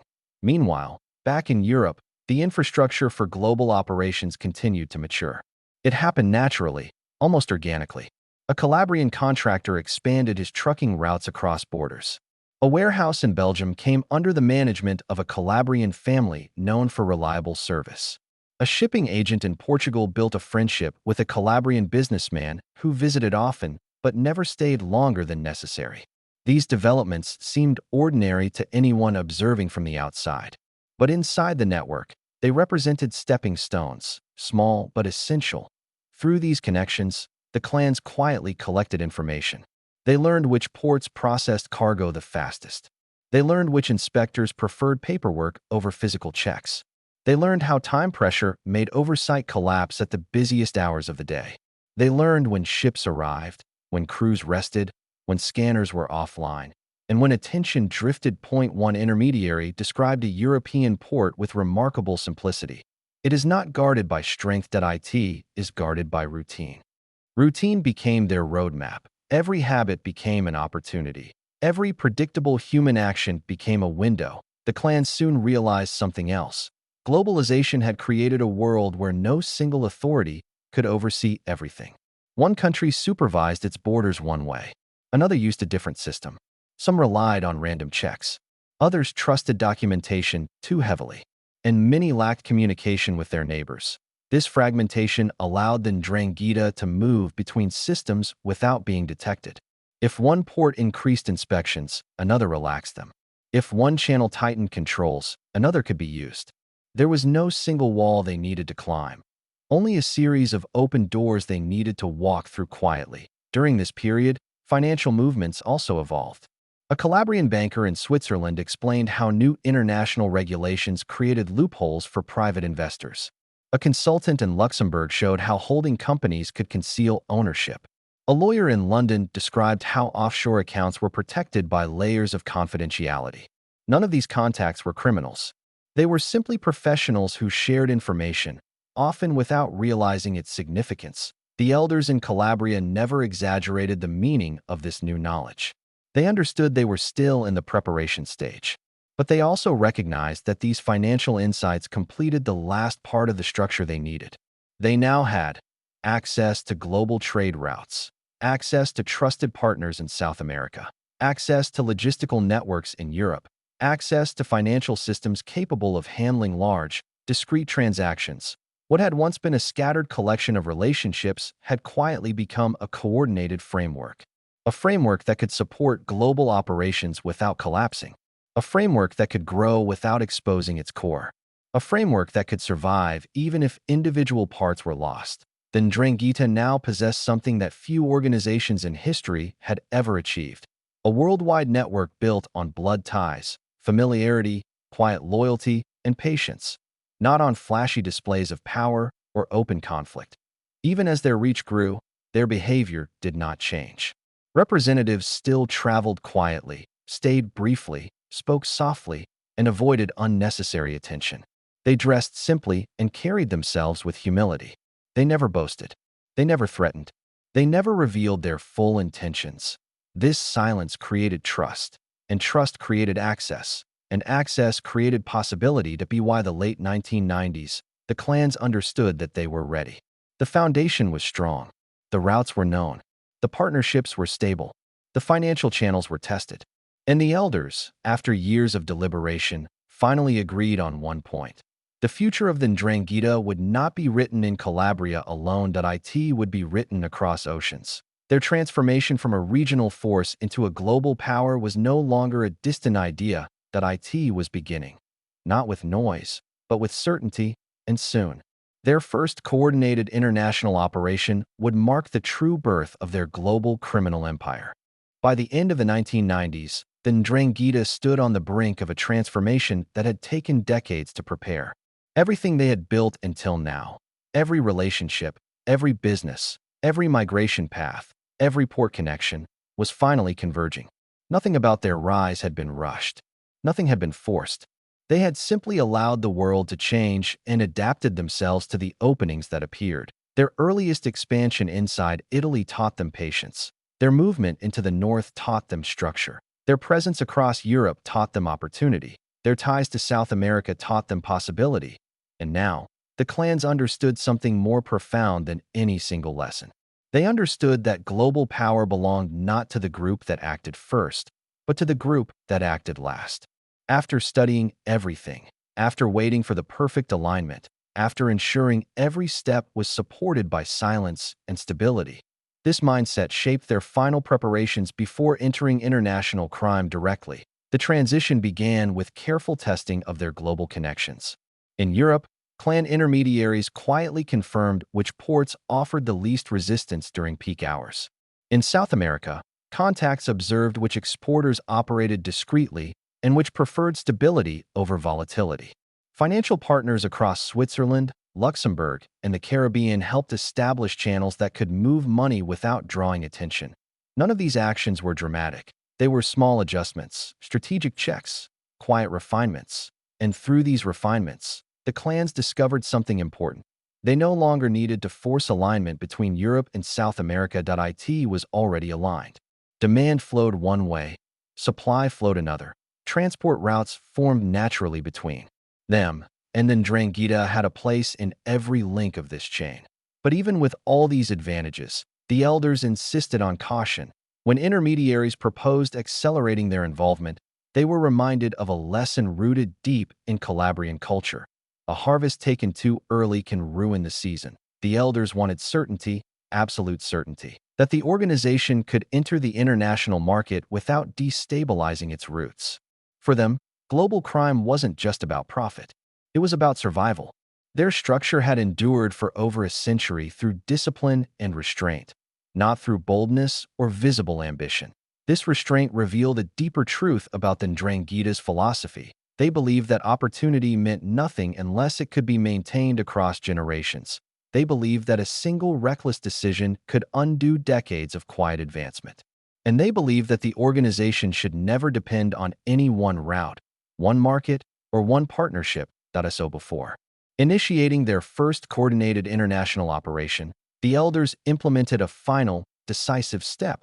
They diversified. They encouraged certain clans to focus on logistics, others on financial channels, others on relationships abroad, others on building stronger business fronts within Italy. No single family would control everything.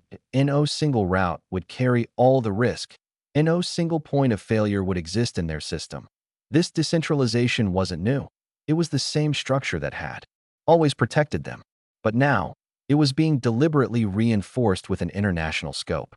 Every clan would carry its own weight, but all would benefit from the organization's global expansion. Once this internal structure was secured, the elders turned their attention to timing. They wanted the first operation to be symbolic, not because of its size, but because of what it represented. They wanted it to demonstrate that the Ndrangheta could operate internationally with the same quiet precision that defined their work inside Italy. The test needed to be unobtrusive, not a large shipment, not a complex financial transaction, something small enough to go unnoticed, but significant enough to reveal whether the system could carry heavier weight in the future. The chosen operation involved a container moving between South America and Europe. It was not filled with anything unusual. In fact, it contained ordinary goods, products that would never raise suspicion. What mattered was not what the container carried, but the route it traveled. Through this container, the clans measured every point of contact: how customs reacted to its arrival, how long it remained in port, how paperwork was processed, how shipping agents communicated, how final delivery unfolded, and most importantly, they watched whether any part of the journey attracted unnecessary attention. Nothing did. Every process unfolded exactly as their research suggested it would. The container passed through checkpoints without difficulty. The paperwork matched perfectly. The relationships held steady, and the delivery reached its destination without a single question asked. For the clans, this test wasn't about profit. It was proof. Proof that their understanding of global logistics was accurate. Proof that their network functioned beyond Italy. Proof that invisible routes existed all around them. Routes they could use with subtlety and precision. When the operation concluded, representatives returned to Calabria.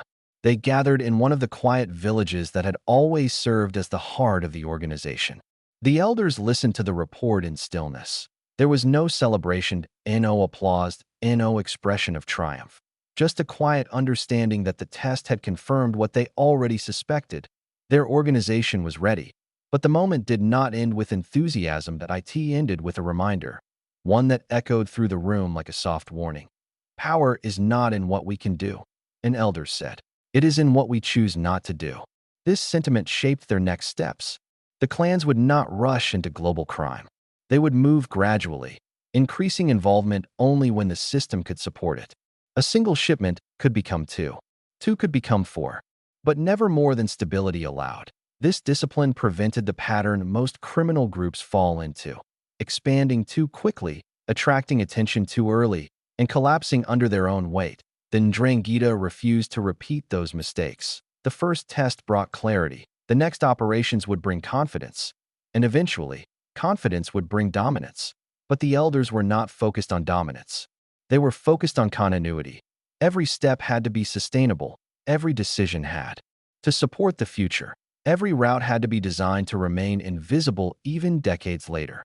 Their rise would not be loud. It would not be dramatic. It would not be marked by headlines. It would take place quietly, methodically, and with a level of patience few organizations could ever match. By the time the world realized what was happening, then Ndrangheta would no longer be entering global crime. They would already be controlling it. But for now, this was only the beginning. The groundwork was complete. The channels were open. The structure was stable. And the clans were ready for the next chapter. The chapter where their quiet presence would begin reshaping the criminal landscape of Europe and beyond. Chapter 5. The Cocaine Superhighway. As the late 1990s gave way to the early 2000s, a quiet shift in the global criminal economy began to unfold. One that would reshape not only Europe, but the world. And in this shift, then Ndrangheta saw an opening unlike anything they had ever encountered before. For decades, cocaine had been a product controlled largely by South American producers and North American distributors. Europe was a secondary market, profitable, but not central. But this began to change. The continent's economic boom, expanding nightlife, and growing middle-class demand transformed Europe from a peripheral consumer into a primary destination. Where some saw a trend, then Ndrangheta saw a turning point. They had already built quiet bridges to South America through family connections and trusted intermediaries. They had already inserted themselves into European logistics systems.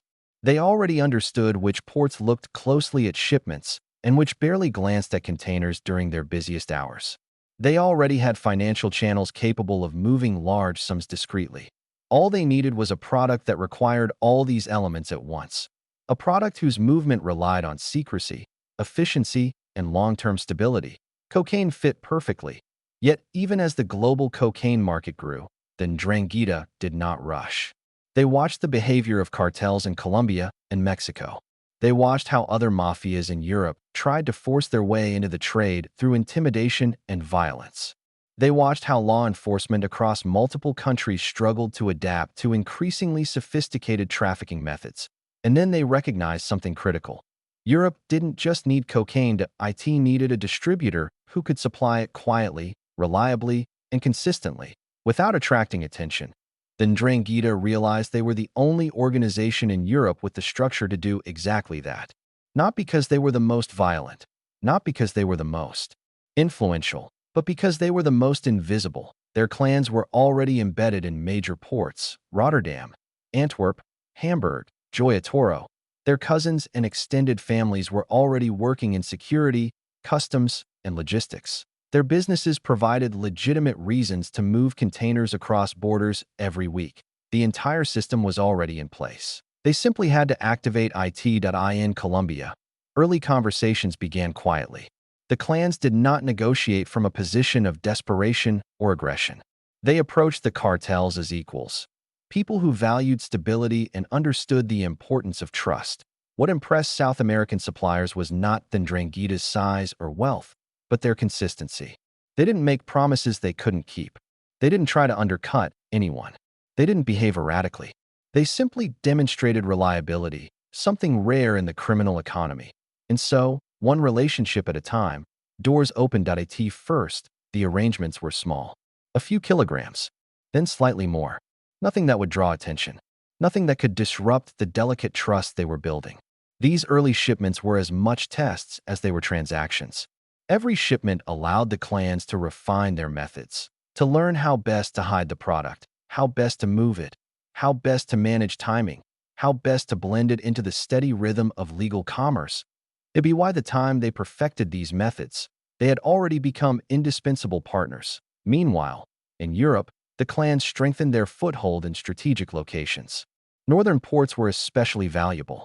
Rotterdam and Antwerp handled such massive volumes of cargo that even the most attentive staff could not monitor everything thoroughly. The Ndrangheta used this to their advantage, not by bribing officials aggressively, but by exploiting routine. They learned when security relaxed. They learned which shifts were understaffed. They learned when containers were processed automatically rather than manually. They learned when storms or schedule delays caused small lapses in oversight.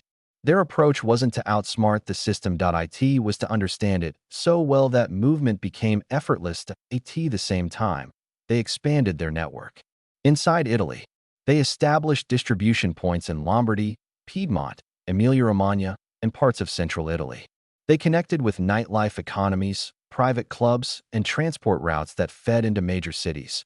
But none of this expansion felt visible from the outside. The Ndrangheta did not create chaos. They did not draw headlines. They did not leave trails of violence to announce their presence. They grew like roots beneath the soil, deep, quiet, spreading in every direction while remaining hidden. The key to their rise in the cocaine trade was not aggression. It was their ability to behave exactly like the systems they infiltrated. The shipping industry moved quietly. So did they. The financial markets moved discreetly. So did they. The global supply chain relied on trust among partners. So did they. While other mafias tried to force themselves into the trade, the Ndrangheta simply became part of it. This natural integration gave them an advantage that no other criminal syndicate possessed. They did not need to hide. They were already inside the system. One Italian investigator later described the phenomenon with a kind of stunned clarity. They didn't break into the global market. They slipped into it like water through cracks. That was the essence of their power. Their early success in the cocaine trade demonstrated something else. Their unique ability to maintain unity even as profits grew. In many criminal organizations, sudden wealth creates conflict, ambition, jealousy, rivalry. But the Ndrangheta's structure, rooted in family, prevented such conflicts from destabilizing the organization. Wealth flowed upward and outward, strengthening bloodlines rather than dividing them. Decisions remained centralized, yet distributed. Every clan understood its place within the larger network. This internal stability made them ideal partners for South American exporters who were accustomed to volatility among their European counterparts. The Ndrangheta provided predictability in a world defined by uncertainty. And predictability, for suppliers managing a high-risk commodity, was priceless. By the early 2000s, the clans recognized that the coca markets were expanding faster than any government agency could adapt. Supply routes multiplied. Corruption intensified in certain regions. Law enforcement systems remained disconnected between countries. The gaps grew wider. And into these gaps, the Ndrangheta stepped with quiet confidence. What began as small shipments gradually became larger. What were once tentative relationships became stable alliances. What started as a test became a mechanism, a pipeline that stretched from South America to Europe with remarkable fluidity. But the clans still moved slowly. Their philosophy had not changed. Every expansion had to be stable before the next step could be taken. Every relationship had to be strengthened before new ones were formed. Every route had to be secure before it was scaled. This patience ensured that their rise in the cocaine market was not a sudden explosion. It was a steady, controlled ascent. One that the world barely noticed. By the time law enforcement realized what was happening, the Ndrangheta was no longer entering the cocaine trade. They were shaping it. But this transformation did not occur overnight. It was built through silence, trust, and observation. And most importantly, it was built on a foundation, created long before cocaine ever entered the picture. The foundation of family, the foundation of loyalty, the foundation of a culture that understood patience better than anyone. This foundation would allow them not only to dominate the cocaine market, but to turn it into the primary engine of their global power. And in the next stage of their evolution, That power would grow to heights no mafia, Italian or otherwise, had ever achieved. As the early 2000s unfolded, the Ndrangheta's presence in the cocaine market began to move from quiet preparation into deliberate expansion. At this stage, they were not yet the dominant force in Europe, but the structure they had built made their rise inevitable. Most criminal organizations approached the cocaine trade with urgency, driven by fast profit and chaotic ambition. The Ndrangheta approached it with the same calm precision that had shaped their operations for over a century. Their strategy rested on one simple principle: move only when every link in the chain is strong. This chain now stretched across continents. South American suppliers trusted them for their reliability. European ports unknowingly facilitated their shipments through routine. Financial channels laundered their earnings quietly. And distribution networks across Italy and beyond had already begun. Taking shape, the clans did not rush to scale. If a route worked well, they used it sparingly at first. If a new partner proved trustworthy, they tested that trust gradually. If a port seemed promising, they observed it for months before making decisions. This deliberate pacing protected them from the mistakes other criminal organizations often made. Mistakes born from impatience, greed, or overconfidence. One investigator later remarked that what made the Ndrangheta dangerous was not their violence, but their ability to treat global crime like a long-term investment. They built systems that were designed to last, not to impress. They made decisions that protected future generations, not immediate profits. And their expansion remained so steady and quiet that many ports, cities, and even nations had no idea how deeply the organization had infiltrated their economic structures. As demand for cocaine in Europe continued to rise, the clans began refining their transportation strategies. They learned how to hide shipments among legitimate goods in ways that aligned perfectly with shipping patterns. They placed trusted workers at critical stages of the supply chain. They monitored container schedules with a level of detail that rivaled legitimate logistics companies. The magic of their system was not in how they hid the product, it was in how they hid themselves. That a single container blended into millions, that a single shipment disguised itself as routine, that a single transaction dissolved into the noise of global finance. This invisibility gave the clans a confidence that did not manifest as recklessness, but as clarity. They understood that the world of international trade was too vast for any authority to monitor perfectly. They understood that modern supply chains were designed for speed, not scrutiny. And they understood that their organizational culture, rooted in silence and patience, made them uniquely suited to operate within these blind spots. As their involvement deepened, the Ndrangheta built stronger relationships with South American organizations. Unlike other mafias, they did not try to dictate terms. They did not try to impose their authority. Instead, they behaved like long-term business partners, consistent, respectful, and predictable. This built a level of trust that allowed them access to opportunities other groups were never offered. South American producers valued two things above all: stability and payment. The Ndrangheta provided both. They never missed a payment. They never altered agreements without discussion. They never brought unnecessary attention to themselves or their partners. Their calmness strengthened their credibility. And credibility strengthened their access. In Europe, the Ndrangheta did something else that set them apart. They avoided competition. When smaller criminal groups tried to join the cocaine trade, the Calabrian clans did not confront them. They simply outperformed them. Their shipments arrived more consistently. Their networks operated more smoothly. Their logistics were more refined. And without confrontation, without overt displays of dominance, they quietly absorbed market share. But there was another layer to their ascent, one less discussed, yet equally important. As money from the cocaine trade flowed into Calabria, the clans didn't spend recklessly. They invested. They purchased land under different names. They opened restaurants, trucking companies, and tourism businesses. They strengthened their influence in construction and waste management. They expanded into the shadow economy of northern Italy, acquiring assets that appeared entirely legitimate. This gave them yet another advantage. They could reinvest profits without attracting attention. While other criminal groups made sudden displays of wealth, the Ndrangheta hid theirs in systems that blended into ordinary economic life. Money flowed through restaurants, through warehouses, through import-export companies, through real estate, through transportation firms, through construction, projects funded by regional subsidies. Every euro served a purpose. Every investment strengthened the base. Every legal business became another thread binding their criminal empire to the legitimate world. What made this period particularly significant was how quietly their influence grew outside Italy. In Spain, Germany, Belgium, Switzerland, and the Netherlands, Calabrian families opened businesses, formed friendships, and integrated into communities.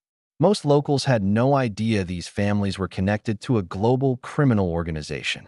They saw only hard-working immigrants, people who ran shops, operated small trucking businesses, and invested in local economies. But behind this image, subtle networks formed. Networks that allowed the Ndrangheta to expand distribution without exposing themselves. Networks that connected coastal ports to inland cities. Networks that provided safe places for meetings, exchanges, and temporary storage. Once these networks were established, the cocaine superhighway became more than a theoretical concept that it became a functioning system. Cocaine traveled from South America to Europe, from ports to regional distribution hubs, from hubs to trusted families, from those families to local markets. Every step was handled quietly, efficiently, and in a way that mirrored legitimate supply chains. The clans realized something profound. They didn't need to reinvent global trafficking. They only needed to blend into the systems that already existed. This blending made the Ndrangheta nearly invisible. They weren't outsiders forcing their way in. They were insiders who understood the rhythms of logistics, the gaps in security, and the power of silence. The rise of the cocaine superhighway also marked the moment when their influence surpassed that of other Italian mafias. Not through violence, but through consistency. Not through spectacle, but through structure. Not through alliances based on fear, but through alliances based on reliability. By the mid-2000s, European police forces began noticing patterns they couldn't fully explain. Wealth in certain Calabrian families had increased dramatically. There were whispers about unusual shipments passing through major ports. Quiet rumors emerged about connections with South America. But these hints were scattered, incomplete, and difficult to verify. No one saw the full picture. No one understood the scale. No one realized how deeply the Ndrangheta had embedded itself in the global economy. The clans preferred it that way. Their goal was never to dominate publicly. It was to control quietly, to shape markets without leaving fingerprints, to build an empire that could not be toppled because no one could map it fully. And as their supply routes strengthened and their distribution networks matured, the Ndrangheta prepared for the next evolution in their ascent, one that would see them become the single most influential cocaine distributor in Europe. What began with small shipments and quiet conversations was about to transform into something far larger, something that even the clans themselves had not foreseen in their earliest days, that a criminal empire built not through war, but through patience. The next phase would reveal just how far that patience could take them. By the mid-2000s, the Ndrangheta had grown into something that few outside Italy truly understood. The organization was still described by authorities as a regional mafia, rooted in Calabria, associated with family feuds, kidnappings, and small-town influence. But this description no longer matched reality. The clans were no longer a local problem. They were no longer even a national one. They had become a silent architecture inside the global cocaine trade, an invisible scaffold holding together one of the most profitable criminal systems on Earth. The transformation had been so quiet that even many inside the organization did not fully recognize how far they had come. Older members still saw themselves as protectors of family traditions. Younger members saw themselves as inheritors of a culture shaped by loyalty and survival. But in practice, these same traditions had created the perfect conditions for a new kind of criminal empire, one that moved across continents while appearing to remain rooted in the hills of Calabria. The key to their rise during this period was not how much cocaine they trafficked, but how they trafficked it. Their system was built to minimize risk at every stage. For example, shipments were divided so that no single route carried too much responsibility. Containers were routed through multiple ports to reduce patterns. Documentation was layered through several business entities so that no single company handled more than a fraction of the process. Payments were broken into small, unremarkable transfers scattered across banks and countries.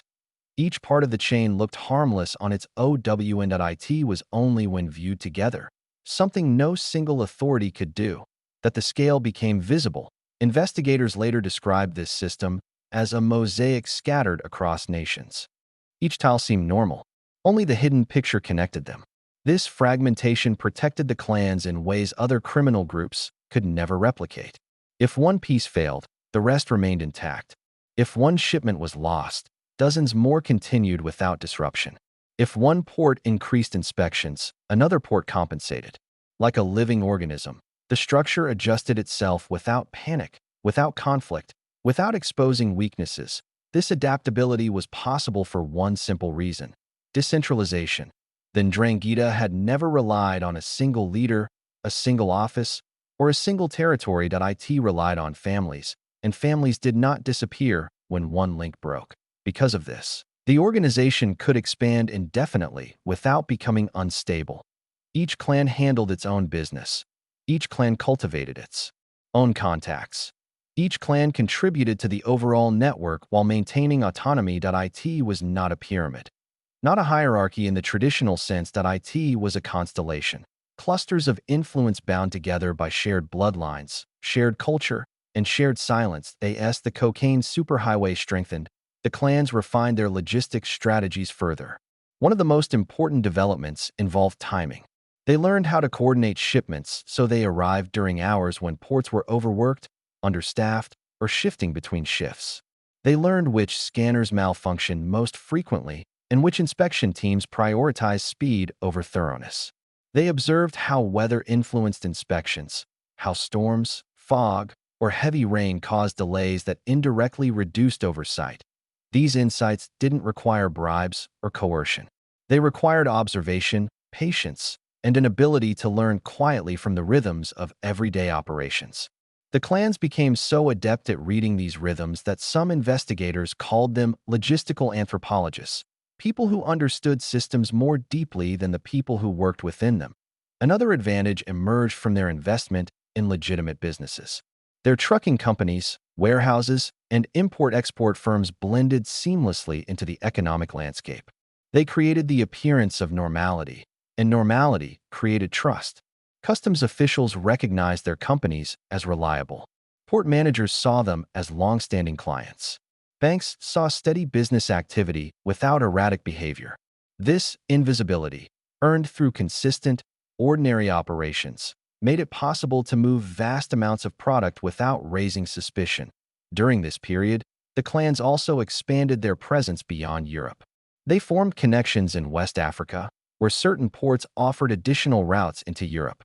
They explored opportunities in the Balkan region, where land routes provided alternative pathways in case maritime shipments faced obstacles.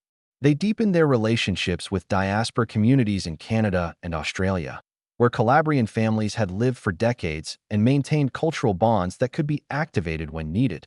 These expansions were not made out of fear or necessity. They were strategic decisions designed to reinforce the resilience of their international network. If one region became difficult, another could compensate. If one route closed, a new one could open. If one partner disappeared, another could step forward.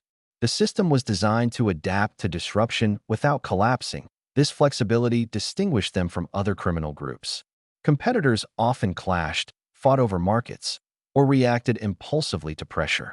The Ndrangheta did none of these things. When another group grew loud or reckless, the clans simply stepped back, waited for the storm to pass, and quietly resumed operations when attention faded. This calmness prevented unnecessary exposure and allowed them to maintain long-term relationships with suppliers and distribution partners. It was during this phase that South American exporters began to realize the full value of the Ndrangheta partnership. The clans offered something almost no one else could: stability across generations.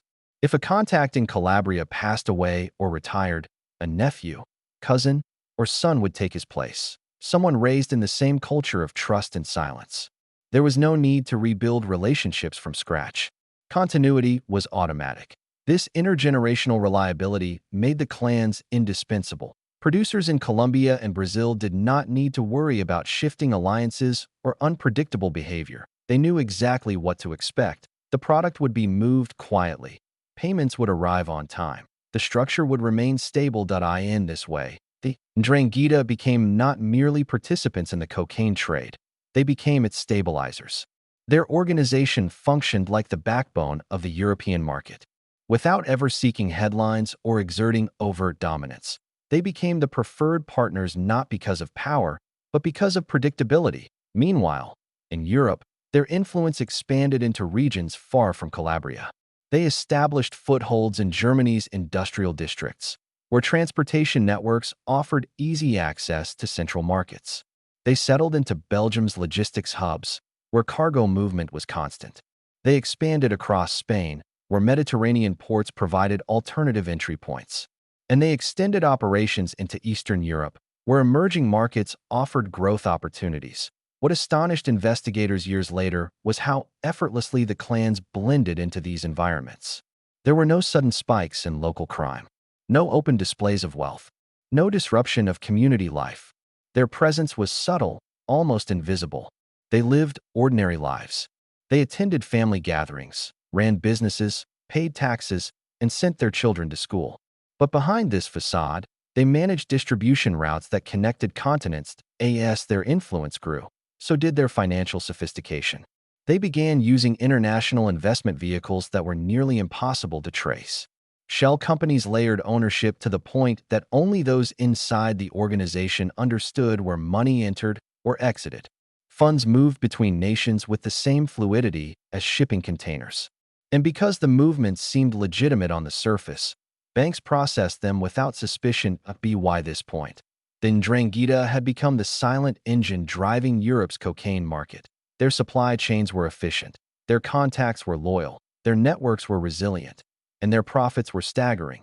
But even as they reached unprecedented heights, the clans remained grounded in their core principle: patience. They did not celebrate their successes. They did not flaunt their wealth. They remained cautious, disciplined, and committed to the slow, steady expansion that had defined their rise. They understood that an empire built quietly is harder to detect, and therefore harder to dismantle. They understood that power grows strongest when no one sees it growing. And they understood that their greatest strength was not their reach, but their invisibility. Chapter 6: The Web of Bloodlines. The Ndrangheta's rise across Europe and into the global cocaine trade cannot be understood without examining the single element that held everything together: family. Not family in the casual sense, not family as a metaphor, but family as a structural force, a binding system that shaped every decision, every relationship, and every step of expansion. There is no other criminal organization in the world whose success is so deeply rooted in bloodlines.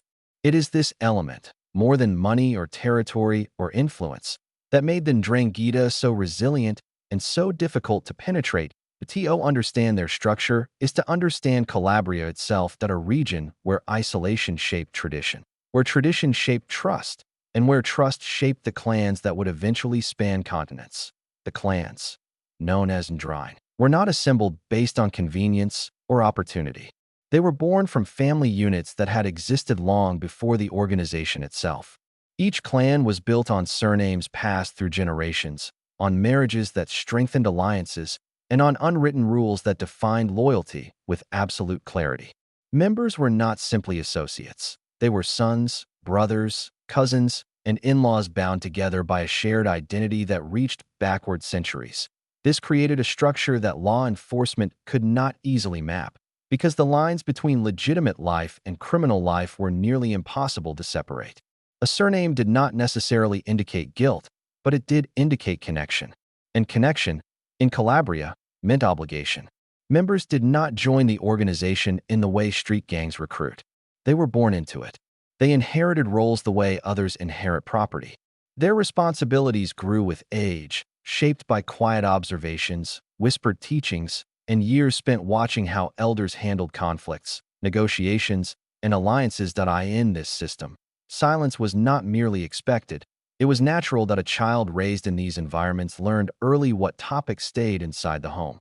They learned the difference between what could be spoken and what must remain unspoken. They understood that reputation mattered more than displays of power, and that discretion was a form of survival. This upbringing created individuals uniquely suited for roles in the organization that a young man who had grown up hearing elders speak in coded phrases understood, without instruction, how to communicate across borders without revealing too much that a woman who managed family finances by tradition could handle legitimate business accounts with the same discipline. Cousins who played together as children later worked together internationally with a level of trust that could never be replicated through ordinary criminal networks. Bloodlines removed one of the greatest weaknesses found in other criminal groups: fear of betrayal. The Ndrangheta's structure made betrayal rare not because of fear of punishment, but because loyalty was woven into identity.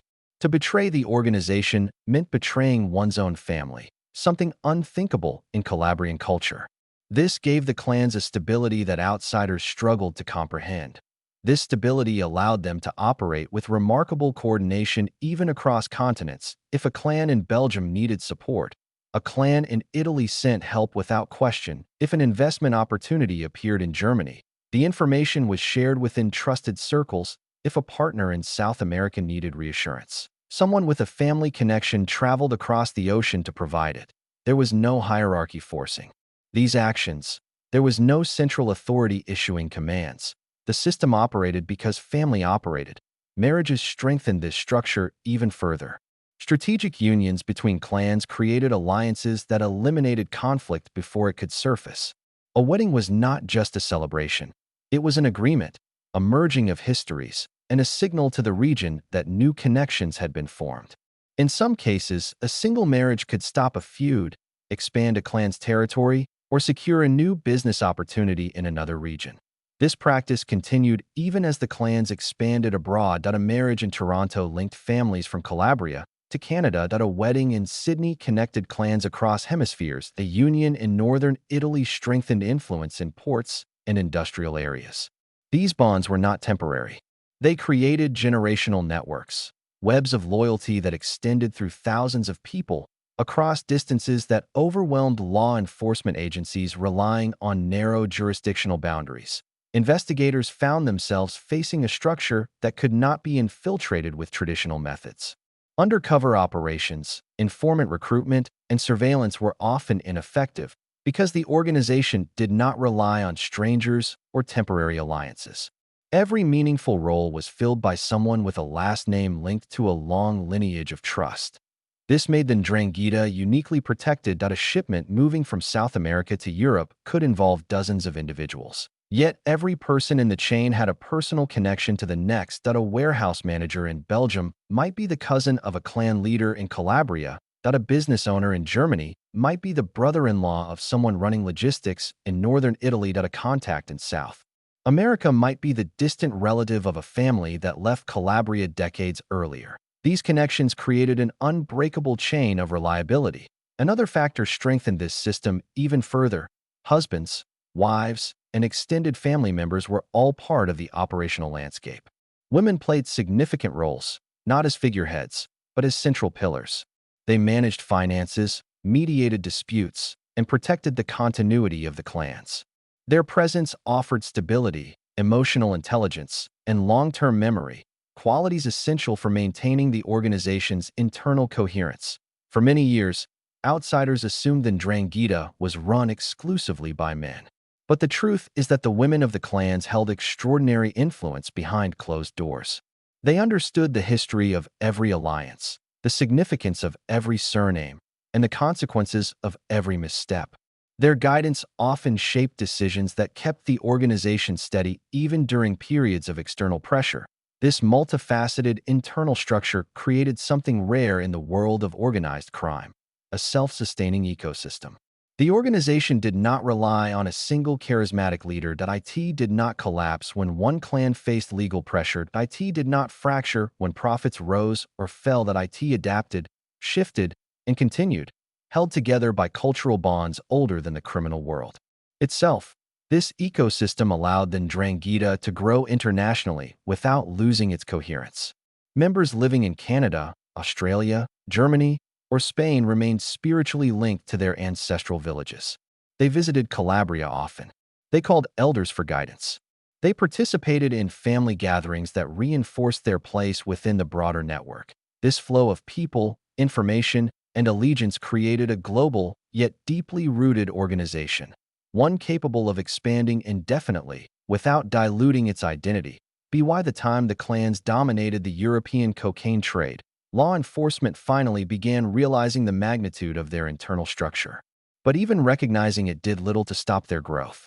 The organization was too decentralized, too culturally reinforced, and too intertwined with legitimate communities across continents. What the world didn't fully grasp was that the Ndrangheta's rise was not simply a story of crime. It was a story of a culture that evolved into a global system, that a culture of loyalty, that a culture of patience, that a culture of family that stretched across oceans while remaining anchored in the same Calabrian mountains where it began. This web of bloodlines was not just there. History.it was the engine driving everything they would become, and it was this engine that prepared them for the next phase. A phase where influence extended beyond crime and into politics, business, and institutions that shaped entire nations. As the Ndrangheta expanded internationally, their system of bloodlines revealed its full strategic power. It was no longer simply a cultural inheritance. It had become a sophisticated mechanism for building and maintaining global influence. What began as a necessity in the isolated villages of Calabria evolved into an architecture that allowed the organization to thrive in environments far more complex than anything their ancestors imagined. At the heart of this evolution was a principle deeply rooted in tradition. Every generation is responsible for strengthening the next. This belief shaped how clans raised their children, managed their businesses, and maintained their alliances. A young person in a Calabrian clan didn't grow up unaware of these expectations. He or she absorbed them naturally, through daily life. They learned early that family identity was not individual, but collective.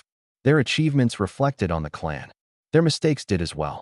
And this awareness produced something rare, a disciplined leadership pipeline that renewed itself continuously. While other criminal organizations struggled with generational conflict, where younger members rebelled or disrupted stability, the Ndrangheta avoided such fragmentation. The elders never positioned themselves as unreachable authority figures. They positioned themselves as guides. Their role was not to command the younger generation, but to prepare them, to teach patience, to demonstrate restraint, to model the quiet calculations that kept the organization invisible while others collapsed under attention. This mentorship created a sense of belonging that was not enforced but embraced. Young members did not feel trapped in their roles. They felt chosen for them. This distinction made all the difference, especially as the organization expanded abroad. In Germany, Belgium, Canada, and Australia, families ensured that the youth maintained their connection to Calabria. Children attended baptisms, weddings, funerals, and holidays in the ancestral villages. They learned the dialects, the customs, and the unwritten rules. These trips were not just family traditions. They were cultural reinforcement. They ensured that even the most geographically distant members saw Calabria as the center of their identity. This emotional grounding created something institutions could never disrupt, a sense of duty stronger than geography, that a member born in Toronto might run a legitimate construction company, that a cousin raised in Melbourne might manage a logistics firm, that a nephew living in Germany might oversee a warehouse. Yet all of them carried an unbroken connection to the same origin point. This connection meant that business decisions made on different continents were guided by the same quiet values, the same priorities, and the same long-term perspective. Law enforcement agencies struggled to understand how an organization so geographically dispersed could remain so ideologically unified. The answer lay not in strategy documents or leadership councils. It lay in family gatherings, in cultural traditions, and in the deep emotional logic that tied each member to the group. Instead of using intimidation to maintain loyalty, the clans used identity. Identity built loyalty that didn't need to be enforced. Identity created trust that no undercover agent could replicate. Identity gave the organization a stability that felt more like inheritance than obligation. This stability made the Ndrangheta extraordinarily resistant to internal conflict. When disagreements arose, they were resolved through family elders rather than through violence. When misunderstanding occurred between clans, marriages and negotiations bridged the gap. When tension appeared between generations, elders mediated quietly. This conflict resolution structure meant the organization rarely weakened itself through internal power struggles. Where other mafias fractured, the Ndrangheta consolidated. Where others created rival factions, they created alliances. Where others splintered under pressure, they tightened their internal cohesion. This cohesion became critical when the organization began embedding itself in legitimate economic systems. Members operating legal businesses could act with confidence because they knew they were part of something larger. That a construction company in northern Italy could help another clan establish a subcontracting route without needing contracts or written agreements. That a logistics operator in Belgium could handle incoming containers for relatives without questioning motives. That a financial consultant in Switzerland could move funds for an extended family member without worrying about betrayal. These cooperative networks functioned with the ease of normal family interactions.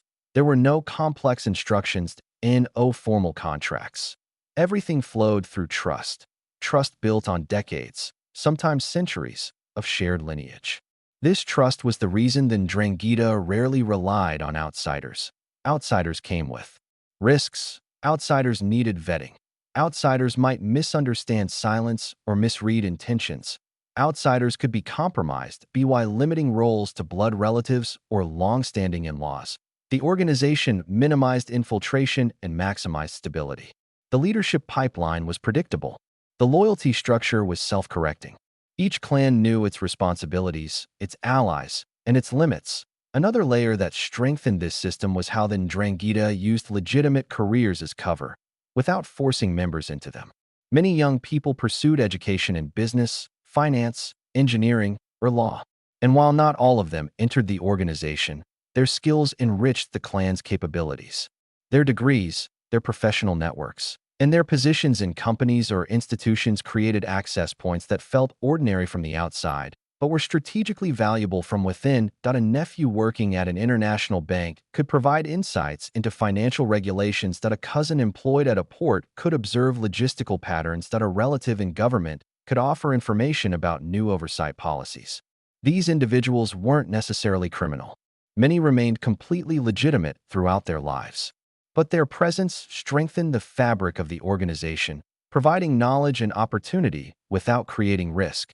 This integration blurred the lines between criminal and legitimate life so thoroughly that, in many communities, the Ndrangheta became indistinguishable from ordinary family networks. They owned restaurants, operated trucking companies, managed vineyards, ran local shops, and invested in real estate. They sponsored events, supported local festivals, and contributed quietly to community life. Their influence became part of the landscape, subtle, familiar, and embedded. This familiarity created something even more powerful: protection through invisibility. People who knew Calabrian families personally rarely suspected their involvement in global crime. They saw neighbors, parents, business owners, and community figures, not members of a transnational criminal network. This perception kept suspicion low and cooperation high, allowing the organization to expand without resistance. During this period, the clans also perfected a method of decision-making that became central to their global operations. Instead of issuing commands, elders facilitated consensus. Instead of dictating roles, they encouraged collaboration. Each clan maintained independence but aligned with broader organizational interests. This meant that no single arrest, no single investigation, and no single failure threatened the entire system. If a clan in northern Italy faced pressure, other clans absorbed responsibilities. If a shipment through Belgium failed, Spain or Portugal compensated. If one financial channel tightened, another opened quietly elsewhere. This resilience made the Ndrangheta nearly impossible to dismantle, and as their global operations expanded, the organization realized that their greatest advantage was not money, power, or territory. It was continuity. The continuity of culture, the continuity of tradition, the continuity of a structure that reproduced itself naturally, generation after generation, without needing to be rebuilt. By the time investigators began piecing together how these bloodlines operated, the network had already grown too large, too dispersed, and too deeply rooted to unravel easily. The Ndrangheta's strength was not its criminal strategy. Its strength was the family system that made strategy unnecessary. And it was this system that prepared them for their next evolution, one in which their reach extended into politics, public contracts, and institutions that shaped everyday life. As the 2000s moved forward, the Ndrangheta's family-based structure revealed its most powerful characteristic: adaptability. Their web of bloodlines was not rigid. It did not lock its members into fixed roles or traditions. Instead, it adjusted quietly to changing times, new environments, and the shifting demands of a global economy. This flexibility allowed the organization to thrive not only in Calabria, but in every country where its members had settled. Each new generation absorbed the world around them, while still carrying the essence of their ancestral identity. One of the most remarkable aspects of this evolution was how naturally the clans blended into modern industries. Younger members grew up in cities, attended universities, interacted with international business communities, and learned to navigate the digital world. They acquired languages, technical skills, and professional experience that their ancestors never needed, yet now proved essential. They worked in finance, transportation, logistics, construction, hospitality, and export-import businesses. Many of them lived entirely legal lives. Others lived double lives, perfectly normal on the surface, quietly connected beneath. The elders never pressured them to abandon legitimate careers. If anything, they encouraged these paths. A lawyer in Milan, a business analyst in Frankfurt, or a logistics manager in Antwerp might not appear connected to Calabria's criminal traditions, but their career roles created access points, insights, and networks that strengthened the organization's reach. Even those who never engaged in crime indirectly supported the clan's resilience through information, influence, or simple cultural loyalty. This created a dual identity that outsiders found nearly impossible to detect: that a person could be a respected professional, a parent, a community member, and also a link in a chain stretching back to rural Calabria. There were no uniforms, no symbols, no visible markers, just families who, to the outside world, looked like any other families. This invisibility was central to the Ndrangheta's strategy. Other criminal organizations drew attention through explosions of violence or public displays of wealth. The Ndrangheta avoided both. They remained disciplined, patient, and focused on long-term continuity. Their presence became like a whisper woven into the background of cities across Europe and beyond. Not loud enough to draw notice, not silent enough to be absent, just present enough to maintain an ecosystem of influence. This ecosystem extended into legitimate institutions. As younger members and distant relatives entered politics, public administration, and business associations, they carried with them an instinct for discretion, connection, and opportunity. They were not always involved in illegal activity, but their presence created soft influence. They heard things. They knew which projects were being funded, which laws were changing, which oversight agencies were understaffed, which construction bids were opening, and which contracts were vulnerable. The clans never needed to manipulate these individuals aggressively. Instead, they allowed relationships to evolve naturally. A cousin in a municipal office might fast-track a permit. An acquaintance in a bank might provide guidance on regulations. A relative in law enforcement might share insights about upcoming directives. These small interactions accumulated over time, forming an informal but effective intelligence network. None of it required violence. None of it required overt power. That it required only familiarity, trust, and heritage. Another aspect of their adaptability came from marriage alliances. What once served to resolve conflicts and unite Calabrian clans now strengthened their global position. Families in Germany, Canada, Belgium, Argentina, and Australia became connected through marriages that blended cultures and bridged distances. These unions did not feel strategic to those outside the organization. They looked like ordinary relationships. But to the clans, they were threads in a global tapestry, reinforcing loyalty and expanding influence. These cross-border families served as anchors in their respective regions. That a clan with a relative in Montreal gained insight into North American business conditions. That a clan with cousins in Melbourne gained footholds in export-import industries. That a clan with in-laws in Belgium gained access to critical logistics hubs. Through these relationships, information traveled with remarkable speed and accuracy. And when information moves effortlessly, so does power. What made the Ndrangheta unique was that every member understood how to contribute to the organization without compromising their individual lives. A person did not need to participate in illegal activities to strengthen the organization. They simply needed to carry the identity forward through values, discretion, and continual connection to the clan. This cultural cohesion became especially important during times of pressure. When authorities cracked down in Italy, clans abroad remained unaffected. When investigations intensified in Germany or Spain, other branches adapted their strategies. When one clan faced setbacks, others stepped forward to stabilize operations. It was a self-correcting system, resilient, decentralized, and supported by emotional ties stronger than any contract. During this period, the clans also invested heavily in the appearance of legitimacy. Restaurants, vineyards, real estate developments, transportation companies, hotels, and construction firms became their public face. These businesses reinforced their standing in communities and provided strategic advantages. A trucking company could move goods across borders. A restaurant could serve as a meeting point. A construction firm could obtain public contracts. A real estate company could launder money discreetly. What made these businesses effective was not that they were merely fronts.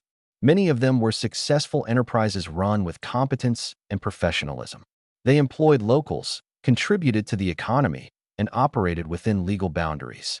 Their legitimacy made them impenetrable shields, protecting the organization by blending criminal influence with everyday life. This blend created a paradox. The more legitimate the clans appeared, the more invisible their criminal operations became. And the more invisible those operations became, the more room they had to expand. By the late 2000s, the network of bloodlines stretched across continents in a way that no other mafia could replicate. The Sicilian Mafia relied on hierarchical leadership. The Camorra relied on numbers and volatility. But the Ndrangheta relied on something deeper: identity. Identity did not splinter under pressure. Identity did not shift when leaders fell. Identity did not fade when members moved abroad. Identity kept everything intact. And because the organization structure was built on identity, it grew naturally, almost effortlessly, into one of the most enduring criminal systems the world had ever seen. By this point, investigators, journalists, and policymakers began to notice that the Ndrangheta was not simply surviving arrests and investigations. It was thriving despite them. Every attempt to dismantle the organization revealed only fragments of its structure, not the entire system. And every disruption was absorbed quietly by the web of bloodlines that held everything together. The families understood that their strength came from continuity. Continuity across generations, continuity across distances, continuity across legitimate and illegitimate worlds. This continuity prepared them for an even greater transformation, one in which their influence expanded beyond families, beyond local politics, and beyond logistics. They were about to enter the phase where their quiet presence began shaping national economies, government contracts, and entire sectors of modern society. And once again, they would do it the same way they had always done everything: without noise, without spectacle, and without ever stepping into the spotlight. Chapter 7: The Quiet Influence. As the 2000s progressed, the Ndrangheta's influence was no longer limited to the shadows of criminal markets or the logistics networks that moved goods across continents.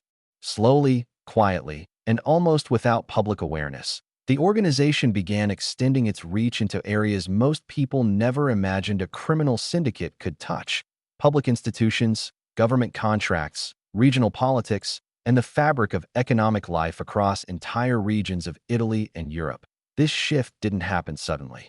It developed over decades, nurtured by the organization's patience and its deep integration into legitimate society. When law enforcement finally recognized the extent of their reach, the realization was unsettling. Not because the Ndrangheta had used intimidation to infiltrate institutions, but because they entered through pathways that felt natural, even ordinary. The clans understood something fundamental: economic power creates influence faster than violence ever could, and legitimacy, real, visible legitimacy, creates protection that law enforcement struggles to penetrate. By the mid-2000s, the Ndrangheta had already built strong foundations in construction, transportation, agriculture, hospitality, and waste management. These industries were not chosen at random. They were chosen because they intersected with public funds, infrastructure projects, and local decision-making. A construction contract awarded to a clan-controlled company allowed them not only to generate revenue, but to establish relationships with suppliers, subcontractors, and government officials. A waste management company could negotiate municipal deals and become indispensable to local communities. A logistics firm could handle goods flowing through major ports and inland hubs that in each case. The clans leveraged familiarity rather than fear that a company that delivered on time earned trust, that a business that hired locals earned goodwill, that a contractor that solved problems quietly earned influence. Over time, these businesses blended seamlessly into the local economy. People didn't see criminal organizations. They saw hard-working entrepreneurs, community benefactors, and family-run companies passed down through generations. This perception made it incredibly difficult for outside observers to distinguish where legitimate influence ended and criminal influence began. What made the Ndrangheta particularly effective at this stage was their understanding of institutional rhythms, how public offices operated, how contracts were awarded, how regulations were enforced, and how oversight ebbed and flowed depending on political cycles. They learned which officials preferred stability over confrontation, which administrators were overwhelmed by workload, and which agencies lacked the resources to monitor every detail. Influence did not always require corruption. Often, it required being the most convenient option that a mayor with limited funds might select the contractor offering the lowest bid.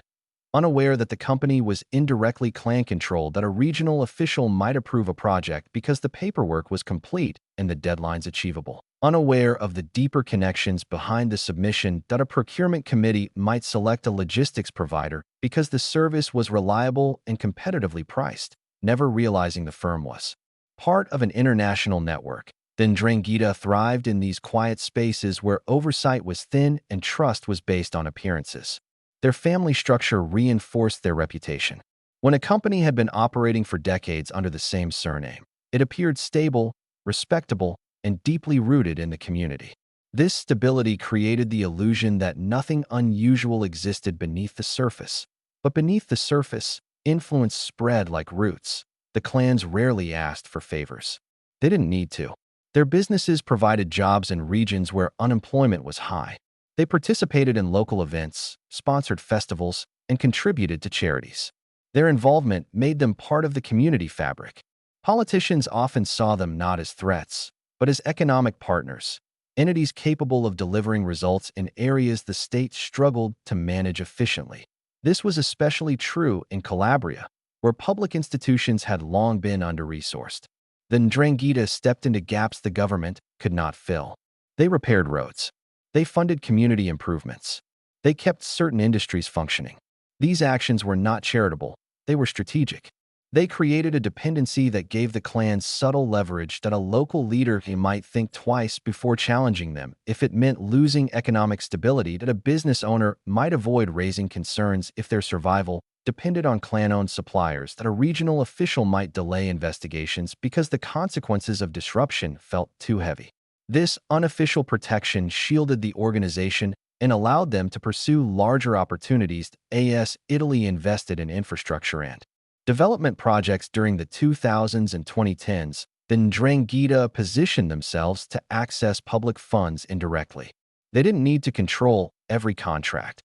They only needed control over key subcontractors. Once a subcontractor entered the chain, the organization gained influence over timelines, materials, staffing, and distribution of resources.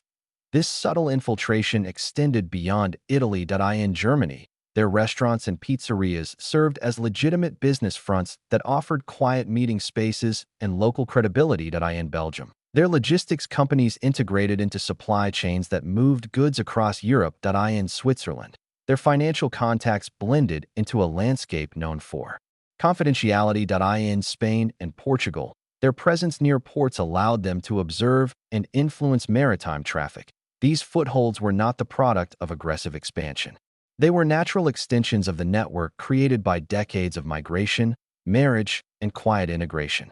The organization behaved more like a multinational corporation than a traditional criminal syndicate. Except without the need for formal branding, public communication, or centralized leadership, their influence spread not through fear, but through continuity. Every relationship built upon the one before it. Every business supported the next. Every family connection reinforced trust. Every legitimate role provided insight or opportunity. By this point, the Ndrangheta had created a hybrid identity, part cultural network, part economic ecosystem, part criminal enterprise. This hybrid identity was what made them so difficult to detect. Authorities could identify crimes, they could identify individuals, but they struggled to identify structure, because the structure did not resemble anything they had encountered in other mafias. When investigators traced a company in northern Italy to a Calabrian family, they often found a business with clean financial records, legitimate contracts, and a decades-long history. Only deeper analysis revealed subtle irregularities. A supplier chosen repeatedly, without competitive bidding. A subcontractor with opaque ownership structures, or unexplained financial flows between distant regions. But even when investigators uncovered these patterns, the clans remained insulated. Each business was only one piece of a much larger mosaic.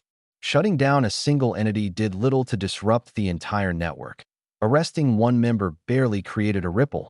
The clans had built a system designed to outlive individuals. And as their influence reached into institutions, something remarkable happened. They became part of the very systems meant to contain them.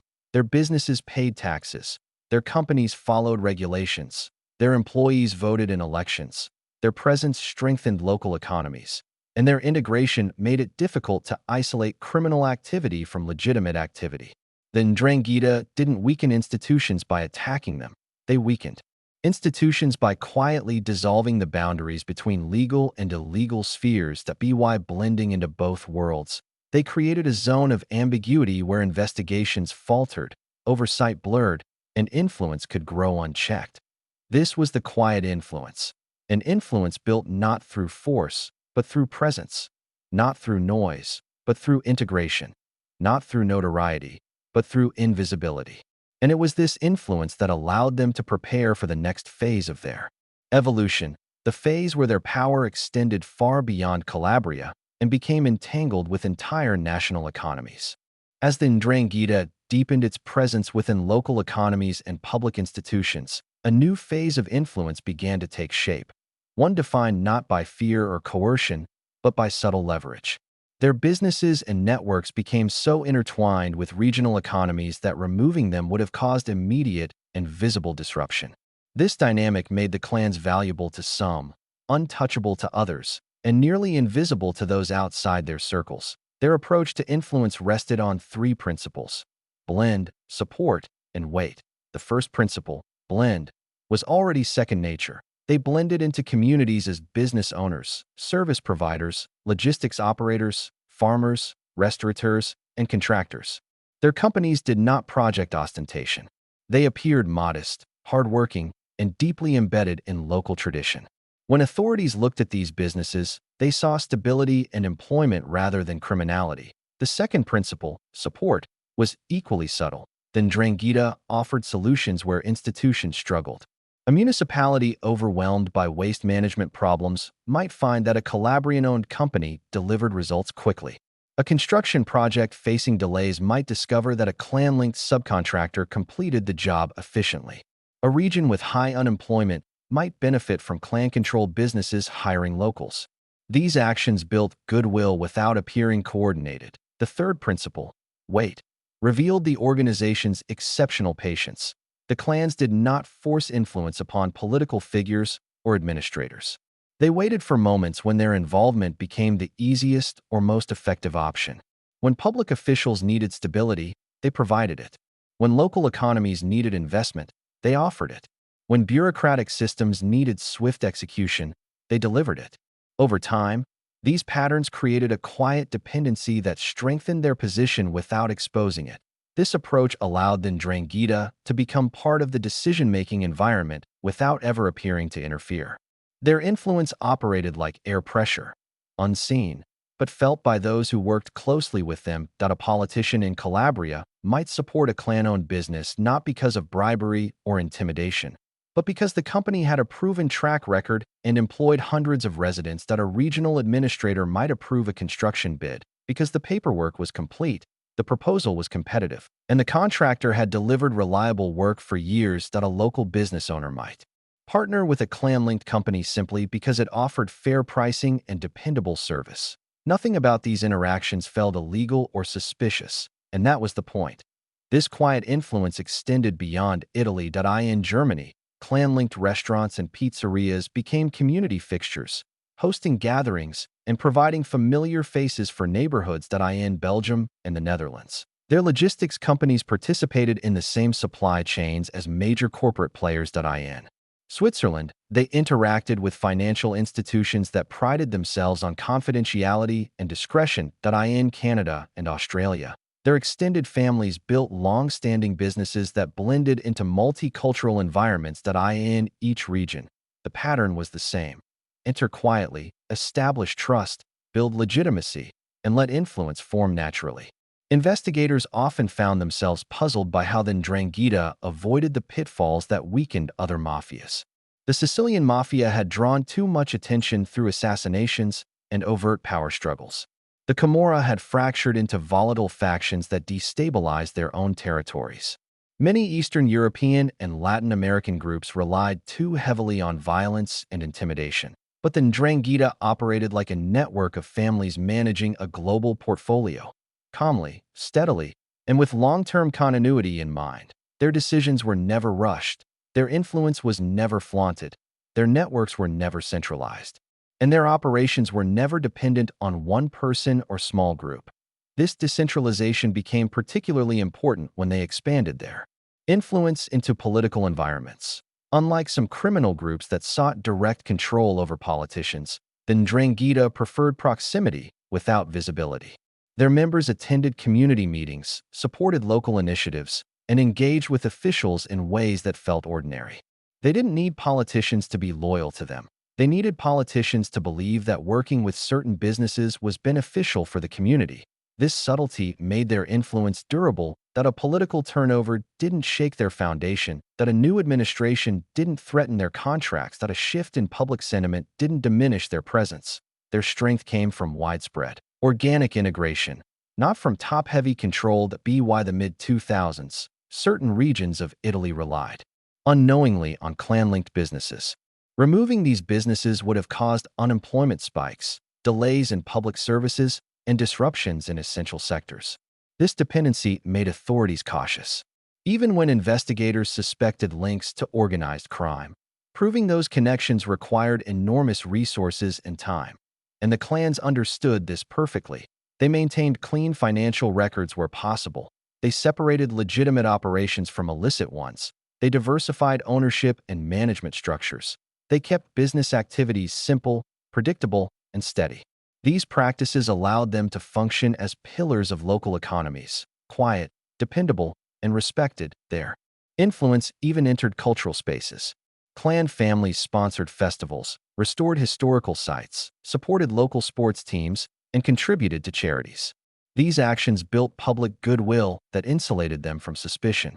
When someone associated with a clan encountered legal trouble, communities often rallied around the family, believing them to be victims of misunderstanding or political pressure. This emotional support was one of the organization's hidden advantages. It created a protective social environment that discouraged cooperation with law enforcement. Meanwhile, their expanding international operations fed back into these communities. Money from global trafficking was reinvested into local economies. Businesses expanded, real estate prices rose. Industries remained active even during economic downturns. The average citizen. This stability felt like prosperity. The clans. It was a mechanism for influence. Their presence at this stage resembled a quiet tide that slowly reshaped the shoreline, not through force, but through persistence and subtlety. Each business transaction, each community event, each connection formed through marriage or migration added another layer to their influence. As they strengthened their economic role, something else became clear. The Ndrangheta no longer operated solely within the criminal world. They were becoming stakeholders in the legal world as well. Law enforcement began noticing this shift, but often too late. By the time authorities recognized the depth of a clan's influence, the network had already rooted itself across multiple sectors. Removing one link did nothing to dismantle the wider system. Shutting down one business simply shifted responsibilities to another. The organization's adaptability ensured that every disruption was absorbed smoothly. No chaos, no retaliation, just quiet recalibration. This resilience came from the same cultural traits that had shaped them for generations: patience, loyalty, discretion, and the ability to operate without drawing attention. As the clans continued strengthening their foothold in legitimate sectors, they prepared for the next transformation, using their influence not only to protect their operations, but to shape the environment around them in ways that would secure their future for decades to come. Their quiet influence was no longer just a phase. It had become a strategy, one that positioned them to weather storms, avoid exposure, and expand their presence without resistance. And soon, this influence would extend far beyond local governments and regional economies. It would begin touching the broader structures of national and international systems, where decisions affected millions and oversight was far too thin to notice the quiet presence sitting just beneath the surface. By the time the Ndrangheta had embedded itself deeply within local economies and public institutions, a more sophisticated phase of influence began to unfold, one that stretched beyond the boundaries of towns, regions, and even national borders. This was the stage where the organization moved from being a silent participant in society to becoming a subtle architect of it. Not through political dominance, not through intimidation, but through the slow, steady shaping of systems that needed stability more than confrontation. Their influence evolved in a way that mirrored the organization's identity: quiet, patient, layered, never seeking recognition, but always expanding. One of the most important developments during this period was the clan's growing presence in public procurement, an area where government funds met private enterprise. Construction projects, road maintenance, waste management contracts, infrastructure upgrades, and utility services all passed through bureaucratic layers that were often understaffed, overwhelmed, and vulnerable to inefficiency. The Ndrangheta saw opportunity not in corruption, but in predictability. A company that could deliver results, meet deadlines, and avoid disputes became valuable to government bodies that struggled with the complexities of public projects. And the clans were exceptionally good at presenting their businesses as efficient, reliable, and socially beneficial. They hired local workers. They reinvested profits in the community. They completed projects quietly and competently. These actions created a sense of trust that no undercover operation could easily dismantle. Many public administrators working with these companies felt like the safe choice, not because they were oblivious to risk, but because the alternative was uncertainty. When budgets were tight and public pressure high, choosing the most consistent contractor often seemed like the best decision. And consistency was a language the Ndrangheta had mastered. This consistency also allowed the organization to expand its influence into professional networks. Engineers, accountants, consultants, inspectors, and lawyers who interacted with clan-linked companies often found their relationships shaped by routine rather than intentional manipulation. Over time, these professionals became accustomed to the presence of certain firms, certain families, and certain patterns. Familiarity created comfort, and comfort created subtle alignment. The clans understood that influence did not require control, that it required predictability, that if people expected their presence, they would not question it, that if people benefited from their presence, they would not challenge it. This mindset allowed the Ndrangheta to shape economic environments without appearing to influence them at all. Another layer of influence emerged through regional development funds, particularly those from the European Union. These funds were designed to support underdeveloped areas, stimulate growth, and reduce economic disparities. Calabria, historically one of Italy's poorest regions, received significant financial support during the 2000s and 2010s. The clans positioned themselves to benefit from these resources not by manipulating officials, but by embedding their companies in the supply chain of public projects. If a new road needed to be built, a clan-linked company might supply asphalt. If a water system needed upgrading, another might handle excavation or materials transport. If a school or hospital needed renovation, a related firm might manage part of the construction.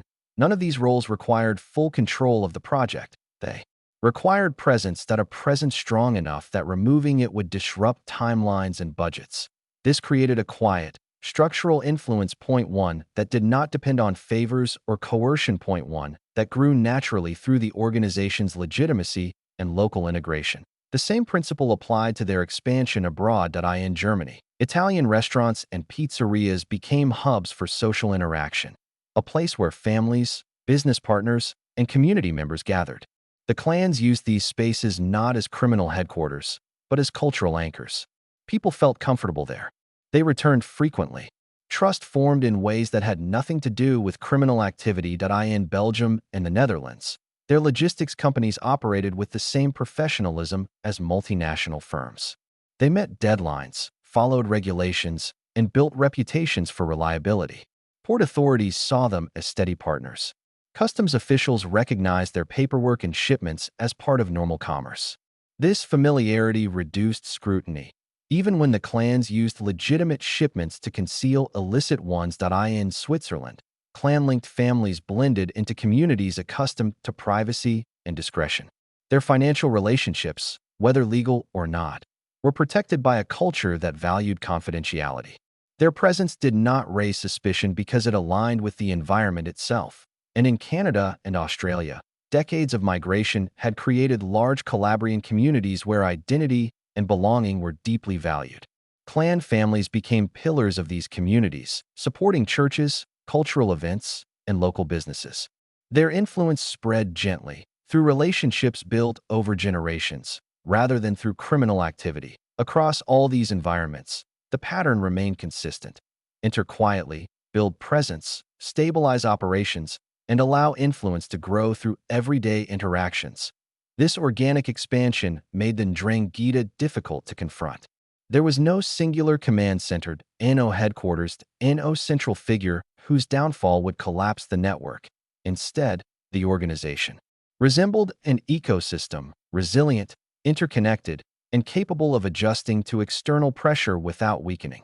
Investigators began to notice that the Ndrangheta's influence operated most effectively in the spaces where legality and illegality overlapped. These were the gray zones of modern society, areas where rules existed but were inconsistently enforced, where oversight was limited, and where economic incentives shaped behavior more than moral or legal concerns. Public procurement, waste management, construction, logistics, agriculture, and hospitality were among these gray zones. The clans did not dominate these sectors completely. They simply inserted themselves at specific points where stability, reliability, and discretion were valued. Once integrated, they became difficult to dislodge because their removal created immediate disruption. This was one of the organization's greatest strategic achievements. They made themselves useful, and usefulness, in uncertain environments, often outweighs legality in practical decision-making. As their influence grew, the clans also refined their internal coordination. Elders in Calabria maintained overarching cultural authority, but they did not interfere with day-to-day operations abroad. Clans in northern Italy, Central Europe, and overseas managed their own affairs while remaining aligned with the organization's identity. When issues arose, they consulted elders for guidance. When opportunities appeared, they shared them with relatives who could benefit. This coordination created a sense of unity that transcended geography. It allowed the organization to function as a global force while still rooted in local traditions. It ensured that every expansion, legal or illegal, reinforced the broader network. The Ndrangheta's influence now reached into institutions without needing to control them. Their companies shaped local economies. Their relationships shaped decision-making. Environments. Their cultural presence shaped community perception. Yet, even as this influence expanded, the clans maintained their characteristic restraint. They avoided attention. They avoided confrontation. They avoided displays of power. Their goal was not dominance. Their goal was longevity. An influence that grows quietly lasts longer than influence that demands recognition. By the late 2000s and early 2010s, law enforcement agencies across Europe began noticing patterns that pointed to the Ndrangheta's growing reach. But these patterns were subtle, fragmented, and difficult to assemble into a comprehensive picture. Arrests were made, but none delivered a decisive blow. Investigations revealed pieces of the network, but never the full structure. Because the full structure did not exist in one place, that it existed in the spaces between legitimate and illegitimate worlds, in the gray areas where influence lived, not through force, but through presence. The Ndrangheta had become the quiet force that shaped outcomes without appearing to, and as their influence strengthened, they prepared for the next stage of their evolution, one where they would move deeper into the global financial system, where money became not just a tool, but a language they spoke with fluency and precision. Chapter 8. The Financial Veins of Power. By the time the Ndrangheta had woven itself into communities, institutions, and industries across Europe, the clans were ready to enter a far more complex arena, one that would amplify their power with unprecedented speed and subtlety. This was the stage where money stopped being merely a resource and became an ecosystem of its own, a system of financial veins that carried influence, protection, and opportunity through channels invisible to most people, yet astonishingly effective for those who knew how to navigate them. For decades, investigators had focused on physical activities, shipments, logistics hubs, construction sites, and front businesses. But quietly, behind the tangible world, a second layer of operations had been growing. A layer shaped not by trucks or containers, but by balance sheets, accounts, shell companies, trusts, and international banking systems designed to move capital across borders at the speed of thought. The Ndrangheta entered this financial world slowly, carefully, and with the same patience that defined every stage of their rise. They learned how banks worked. They studied how money traveled. They paid close attention to regulations, loopholes, and jurisdictions that offered discretion. And as they moved deeper into the financial system, they began building channels so refined that even experts struggled to trace them. The advantage they held was simple yet profound. They had legitimacy. Legitimate businesses created legitimate transactions. Legitimate transactions created financial credibility.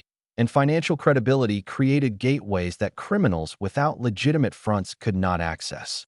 Their companies generated real revenue: restaurants, construction firms, transportation businesses, real estate ventures, agricultural operations, import-export companies, and logistics networks. These enterprises produced invoices, contracts, payrolls, tax records, and financial statements. All of it appeared above board. All of it gave banks and regulators little reason to question where money originated or where it was going.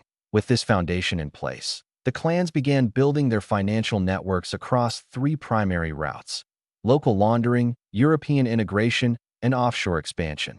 Local laundering relied on businesses intertwined with everyday commerce. A restaurant that took in cash could mix illegal earnings from drug trafficking with legitimate income without raising alarms.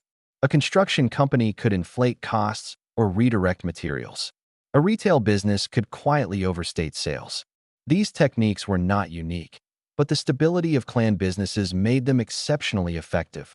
European integration allowed the clans to move money through countries with differing financial regulations. Funds could travel from an Italian construction firm to a Belgian logistics company, then to a German supplier, then to a Luxembourg holding entity. Each transfer appeared legitimate because each company existed, operated, and interacted with others in normal commercial ways. By the time funds completed the cycle, their origin was difficult to pinpoint. Offshore expansion was the most sophisticated layer. The clans quietly established connections in countries with favorable banking laws, places where anonymity was protected, oversight was minimal, and financial structures were designed for global clients. Companies registered in Caribbean jurisdictions or small European enclaves provided legal distance from Italy, making investigations more complicated. Trusts and foundations were created to hold assets discreetly, shielding ownership behind layers of legal insulation. Yet even these methods weren't the heart of the system. The heart was the organization's ability to coordinate these channels without centralizing them. Every clan handled its own finances. Every family managed its own companies. Every region adapted to its own economic environment. But all operated within the same cultural framework, one built on trust, discretion, and silence. This meant the Ndrangheta didn't rely on financial masterminds in corporate towers. Their expertise came from decades of observing how money flowed through communities and institutions. They learned not by studying textbooks, but by studying people. A banker who wanted reliable clients, an accountant who needed steady work, an attorney who specialized in cross-border business, a broker who understood real estate cycles, a consultant who knew how to form international companies. These individuals didn't necessarily work for the clans. Often, they simply worked with them, unaware, unassuming, and focused on their own professions. The clans provided business. The professionals provided services. And the financial web thickened, strand by strand. Another advantage that Ndrangheta possessed was their ability to reinvest illicit profits into legitimate sectors. While other groups spent money on luxury and attention, the clans bought land, warehouses, apartment buildings, hotels, vineyards, and commercial properties. They didn't flaunt wealth. They grew it. A vineyard in northern Italy could serve as both a profitable enterprise and a discreet way to convert cash into assets. A hotel in Spain could store funds in payroll systems and vendor contracts. A trucking company in Belgium could justify fuel expenses, vehicle purchases, and fleet expansions. An agricultural business in Calabria could account for fluctuating seasonal income that made tracing financial inconsistencies nearly impossible. All of these activities, whether intentionally criminal or merely opportunistic, created a financial landscape that blended seamlessly into legitimate markets. What set the Ndrangheta apart was their understanding that power in the modern age did not come from cash alone, that it came from liquidity, the ability to move money, the ability to reshape money, the ability to transform illicit earnings into influence that remained unseen but deeply felt. Their financial influence grew so quietly that even when authorities discovered isolated laundering operations, they often underestimated the scale of the system behind them. A single restaurant laundering a few €100,000 might be prosecuted, but the real financial engine, spanning dozens of companies in several countries, remained untouched. Authorities began to realize that the financial networks were not merely support systems for drug trafficking. They were the organization's backbone. They were the source of stability that allowed the clans to weather arrests, shifts in markets, and changes in leadership. They were the reason the Ndrangheta could operate like a multinational corporation while maintaining its cultural roots. And as financial networks evolved, something else began to happen. The clans found themselves interacting with the same systems used by legitimate global businesses. They learned how corporations avoided taxes, how investors used offshore structures, how banks evaluated risk, how companies merged, dissolved, and reappeared under new names, how wealth moved without leaving fingerprints. These lessons transformed them from criminals operating within the financial world into participants who understood its deeper mechanics. By the late 2000s, the Ndrangheta's financial strategies had become so refined that their money traveled more efficiently than the money of many legitimate corporations. And because each clan operated independently, their collective system was too dispersed for a single investigation to dismantle. The organization no longer relied on violence for survival. It relied on transactions, quiet transactions, thousands of them, flowing through a financial ecosystem that connected Calabria to the world. This was the new era of the Ndrangheta, an era where influence flowed not through fear, but through capital, and their financial evolution was only beginning. Soon, the organization would expand into sectors that touched national infrastructure, political decisions, and economic systems far larger than anything they had previously influenced. As the Ndrangheta expanded deeper into the financial world, their operations began to resemble a complex circulatory system, one where money flowed like blood through invisible veins, nourishing every branch of the organization. What started as simple laundering through local businesses matured into a multi-layered financial architecture that touched banks, corporations, investment platforms, and entire economic sectors. The clans understood that in the modern world, true influence wasn't defined by how much money they made, but by how seamlessly they could move that money. This understanding allowed them to build a financial ecosystem far more sophisticated than anything traditional mafias had ever attempted. Their success came not from imitating large corporations, but from blending the adaptability of a criminal network with the discipline of a family structure that had existed for generations. One of their key advantages was their use of mixed portfolios, a strategy learned not from criminal mentors, but from observing wealthy families. investment groups, and multinational firms. Instead of relying on a single method for storing or laundering money, the clans diversified. Their wealth flowed into real estate, hospitality, agriculture, luxury goods, construction, logistics, and private lending. Every industry provided different opportunities, different protections, and different pathways for transforming illicit profits into legitimate assets. Real estate was one of their most effective tools that a clan might purchase an apartment building in Milan, a set of villas in Spain, or commercial property in Germany. Property could be owned through a chain of companies designed to obscure the true owner. And once acquired, these properties produced stable income that needed no explanation. Rental payments, renovation costs, and resale profits all provided cover for funds entering and leaving accounts. Construction companies added another layer. They could justify large cash expenditures, purchase materials, hire subcontractors, and receive public funds for infrastructure projects. Even a partially completed structure could help bury financial irregularities. Waste management firms offered similar advantages. They dealt with volume, transport, and complex invoicing. Perfect conditions for blending legitimate and illegitimate revenue. But the most transformative development came when the Ndrangheta began exploring financial instruments used by global investors. They learned how to move money through currency exchanges, commodity trades, and cross-border investment vehicles. They explored insurance schemes, loan financing, and even small-scale stock portfolios. These activities weren't necessarily illegal. In fact, many were entirely lawful. But they allowed the clans to integrate themselves into global economic systems with minimal oversight. What made these methods effective was not the technique itself, but the organization's patience. They did not rush transactions. They did not move large sums suddenly. They allowed funds to flow gradually, predictably, and invisibly. Every movement of money was designed to resemble ordinary business behavior. A construction firm paying a foreign supplier. A logistics company sending funds to a fuel provider. A real estate group investing in renovations. A vineyard purchasing equipment. A hotel paying international marketing fees. Each transaction fit neatly into a pattern that bankers and auditors expected to see. That if certain funds needed to travel farther, they moved through layers of companies, some active, some dormant, some used only occasionally.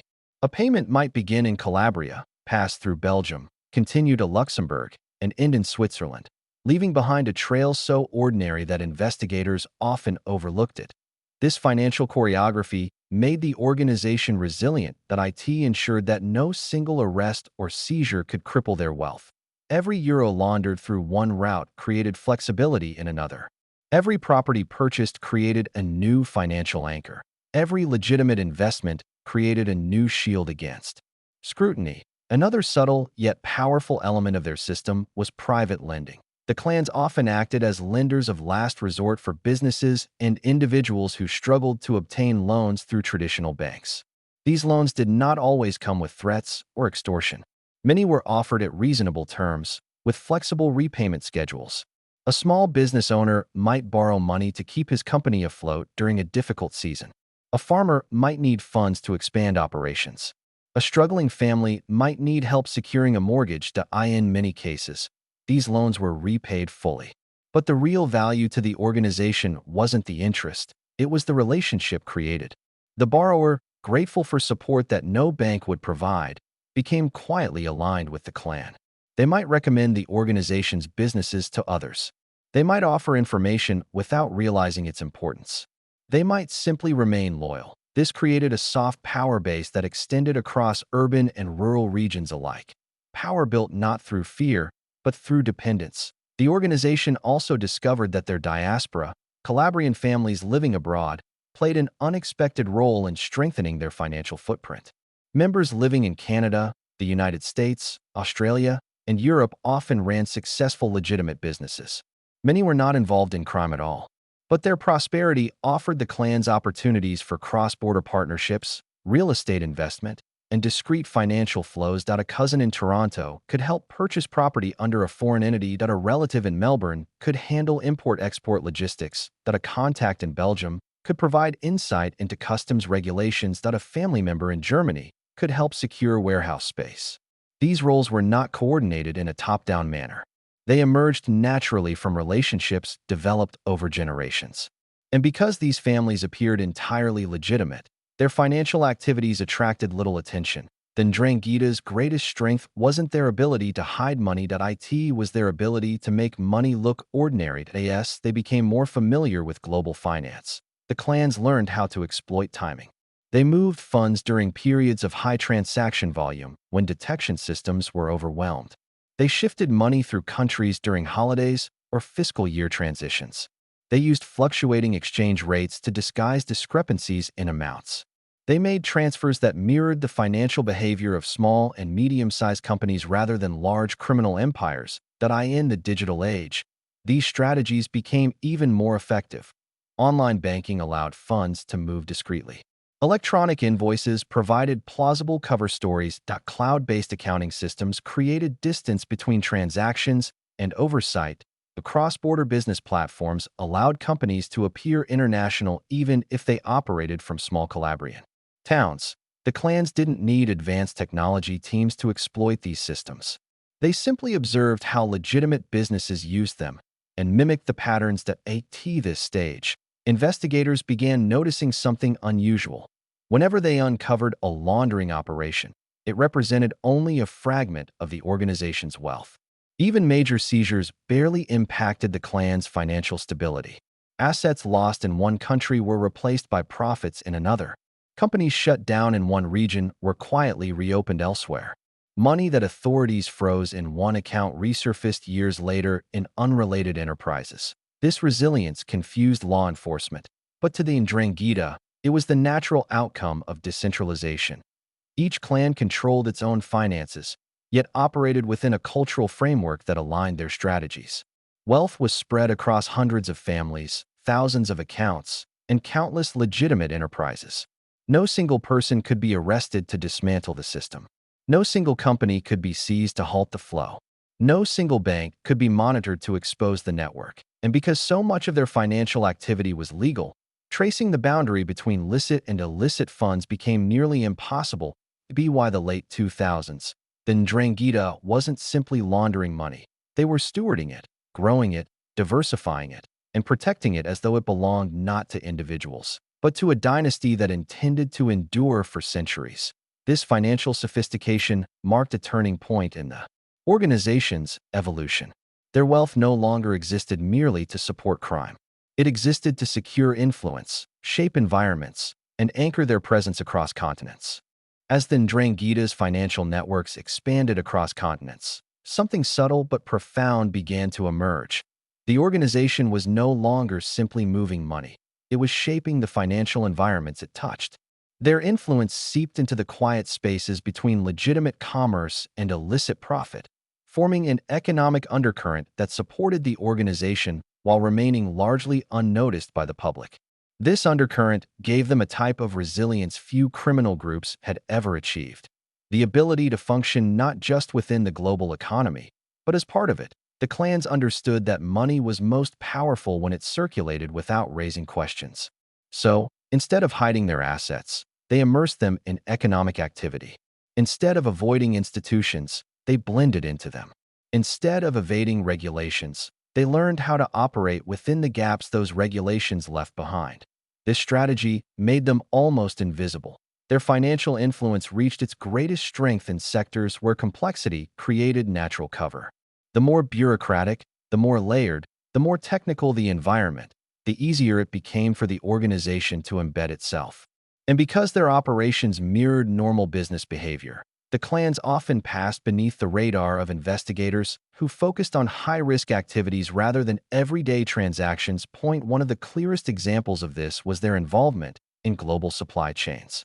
As legitimate companies expanded into international markets, the Ndrangheta inserted themselves into the same spaces, quietly managing warehouses, transport routes, shipping containers, customs paperwork, and freight logistics. They did not need to control entire ports. They only needed to control specific points along the flow of goods.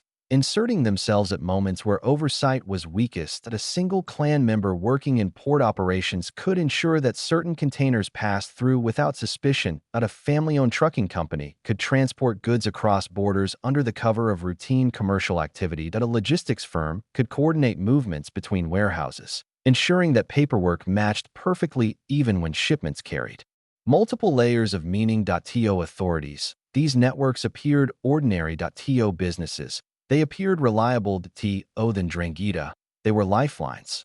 But logistics was only one layer of their financial influence. Another came through investment in distressed businesses, companies struggling with debt, mismanagement, or declining markets.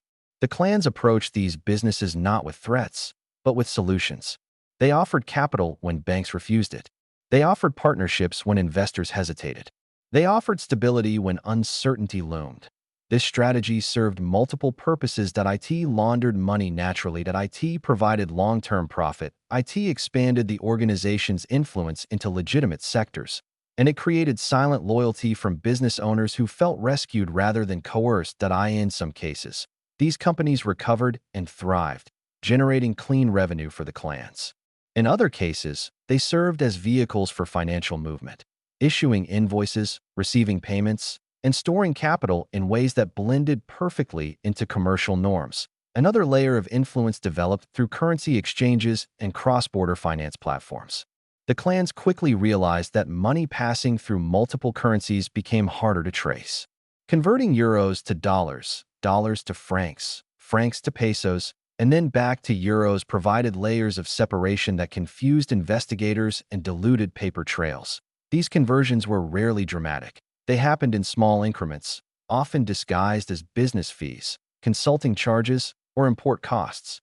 Yet collectively, they allowed millions of euros to move across borders without ever attracting attention.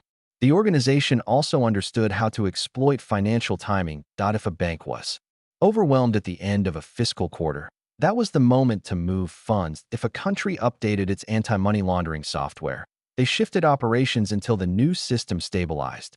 If a major political event created market fluctuations, they used the noise to mask transfers. This sensitivity to timing was not taught through textbooks. It was taught through decades of watching how institutions behaved, when they were strict, when they were distracted, when they were vulnerable. But perhaps the most striking evolution in their financial strategy involved how they managed wealth across generations. Unlike many criminal organizations where money disappears through extravagance, the Ndrangheta treated wealth as a long-term resource. They invested for the future, not for personal luxury. This intergenerational perspective meant that their financial influence grew steadily even when law enforcement pressure intensified. Elders encouraged younger family members to pursue education in fields that supported the organization's financial evolution: economics, accounting, law, business management. These individuals often lived entirely legitimate lives, working in corporate environments and public institutions. Some never engaged in crime directly, yet their knowledge, networks, and professional presence strengthened the clan's financial capabilities in ways that were difficult to detect. This created a unique dynamic.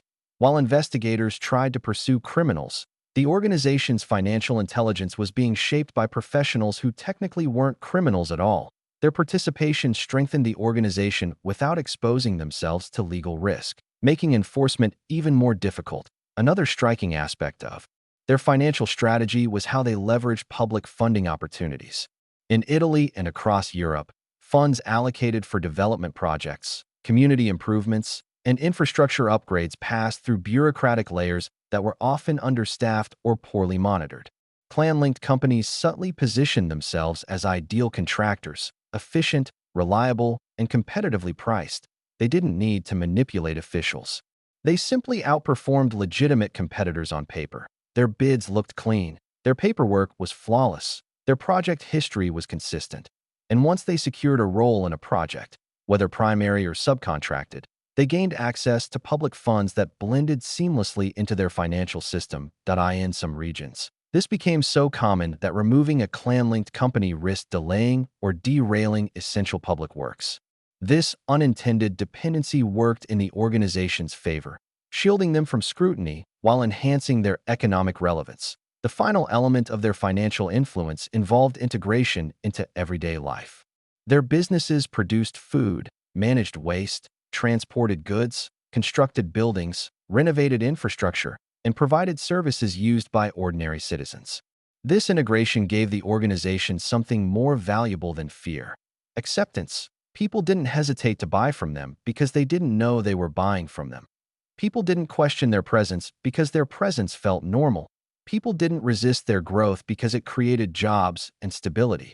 Over time, the organization's financial influence became so ingrained in certain regions that removing it would have created economic shockwaves: lost jobs, halted projects, collapsed supply chains. This reality made the clans nearly untouchable, not because of power, but because of interdependence. By the late 2000s and early 2010s, investigators were finally beginning to understand the scale of the problem. But understanding did not grant them the tools to dismantle it. Every time a financial route was identified, another emerged. Every time a company was seized, another rose quietly in a different region. Every time a layer of laundering was exposed, the organization simply shifted to another method. The Ndrangheta had achieved what few criminal groups ever managed. They became part of the economic bloodstream. And as their financial influence continued to grow, the organization prepared for the next evolution, one where their operations would no longer revolve around adapting to the global economy, but around shaping it. Chapter 9: Power Without Borders. As the Ndrangheta strengthened its financial architecture and solidified its quiet influence across industries, the organization entered a new era, one defined not by geography, but by reach. Their power no longer depended on the soil of Calabria or the shadowed corners of local economies. It now extended across continents, moving effortlessly through borders, cultures, and systems. This was the beginning of their transformation into a truly transnational force, an organization that functioned with the fluidity of a global corporation while retaining the intimacy and loyalty of a family network.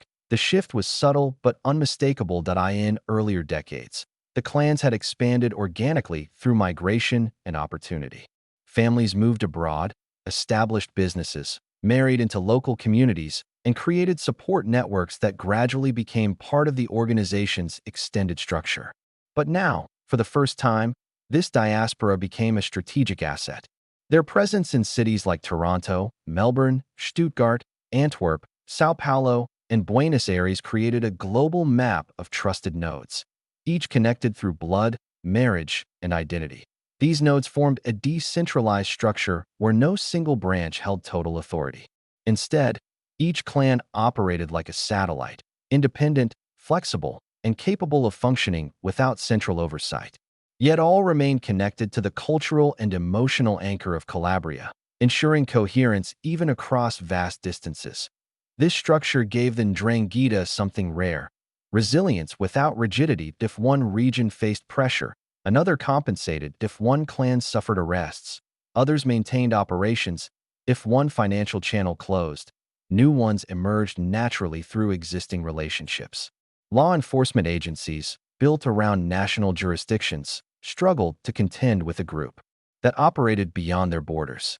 Every time investigators in Italy traced a financial trail to Belgium, jurisdictional boundaries slowed progress. When German police discovered clan-linked businesses in Duisburg, they lacked the legal authority to pursue connections in Calabria. When Canadian authorities identified investments tied to the clans, the structure of those investments often led back through layers of companies registered across Europe and South America. This fragmentation of responsibility became one of the organization's greatest shields, not because investigators lacked skill, but because the world itself was divided in ways that the Ndrangheta exploited with extraordinary effectiveness. The clans positioned themselves within global systems that were never designed to confront networks so deeply rooted in culture, yet so widely dispersed geographically. Their structure reflected neither the hierarchical rigidity of traditional mafias nor the chaotic fragmentation of street gangs. It resembled something more adaptive, something evolving with each generation. One of the key developments during this phase was the rise of intercontinental coordination. The clans no longer operated as isolated Calabrian families abroad. They began communicating across continents with greater frequency and sophistication, sharing insights about markets, opportunities, and risks. A clan in Australia might detect changes in import regulations and quietly inform relatives in Belgium. A clan in Canada might discover a profitable investment structure and relay it back to Italy. A clan in Germany might observe shifts in port security and alert partners involved in logistics. These interactions were not formal. There were no conferences, no centralized meetings, no documented strategies. The coordination was fluid, woven into family events, phone calls, coded messages, and the simple act of staying in touch. To outsiders, these communications appeared like ordinary familial exchanges. To the organization, they were channels of intelligence. This fluid network also enabled the Ndrangheta to diversify its global footprint. Each region offered unique advantages. Europe provided logistics, ports, and financial systems. North America provided stability, anonymity, and real estate markets. South America provided proximity to supply sources and agricultural investments. Australia provided connections to trade routes across the Pacific. Africa, emerging quietly, offered mineral opportunities, weak oversight, and expanding coastal access points. The clans did not attempt to dominate these regions. They simply integrated into them, building presence the way they had always done, quietly, patiently, and through relationships that felt natural rather than imposed. In many ways, their global presence mirrored the migration patterns of Calabrian families over a century earlier. What had begun as a search for opportunity evolved into a strategic map of influence. Communities built by immigrants became footholds for an organization that now operated with transnational capability. But unlike corporate networks, which relied on official structures and public accountability, the Ndrangheta's global network was built on trust. Trust that came from shared history, blood, and identity. This trust allowed them to move resources across continents without contracts, without oversight, and without fear of betrayal. Yet the most powerful element of their international influence was something even more intuitive: their ability to blend into the cultural fabric of each region. In Canada, Calabrian families had become part of the multicultural landscape. They opened restaurants, construction companies, grocery stores, and transportation firms. They supported churches, local events, and community associations. Their businesses became familiar parts of suburban life, respected by neighbors who saw them as hardworking immigrants. In Germany, their presence was normalized through decades of Italian migration. Italian restaurants, wine importers, and family businesses became fixtures of many towns. The clans operated among these communities, indistinguishable from legitimate families who shared the same traditions. In Australia, Calabrian families played prominent roles in agriculture and construction. Their contributions to rural economies gave them influence and stability. Some became local leaders, blending their family identity with civic participation. In South America, their presence connected them directly to supply routes. Yet they operated with discretion, avoiding the high-profile violence associated with local criminal groups. Their role was logistical, financial, and relational. Everywhere they went, they learned the local culture, respected it, and adapted to it. This adaptability made them nearly invisible, even to those living among them. Another key development during this era was the rise of intermediary generations, children and grandchildren of the original Calabrian migrants who grew up in foreign countries while retaining ties to the clans. These individuals moved comfortably between modern urban life and traditional family expectations. Some became business professionals, lawyers, financial advisors, engineers, or entrepreneurs. Without engaging in criminal activity, they provided knowledge that strengthened the organization's global capabilities. A lawyer in Toronto might advise on corporate structures. A banker in Frankfurt might explain regulatory changes. An accountant in Melbourne might assist with business compliance. A tech specialist in London might set up secure communication channels. These contributions did not necessarily break any laws, but they created a layer of competence that made the Ndrangheta's global network more stable and sophisticated. The clans also understood that influence abroad required subtlety. They avoided conflicts with local criminal groups, preferring cooperation or neutrality. They avoided attention, keeping operations small enough to blend into legitimate flows. They avoided violence, knowing it attracted the kind of scrutiny that disrupted long-term goals. This restraint allowed them to operate for decades. with minimal visibility. Even as their global footprint grew by the early 2010s, international law enforcement agencies began to view the Ndrangheta not as an Italian mafia operating abroad, but as a global criminal organization with unparalleled reach. But even this classification underestimated their capabilities. They were not only global, they were woven into the very fabric of globalization. Their operations depended on international trade. Their money flowed through international banking systems. Their families lived in international communities. Their influence adapted to international regulations. They were, in many ways, one of the first criminal organizations to evolve naturally into the era of global interconnectedness. And yet, for all this expansion, they remained anchored to the same villages in Calabria, small towns surrounded by mountains, olive trees, and centuries-old traditions.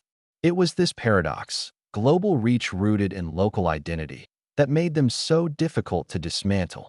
Their power no longer came from territory. It came from presence. Presence that did not announce itself, but shaped environments quietly. Presence that crossed borders without needing permission.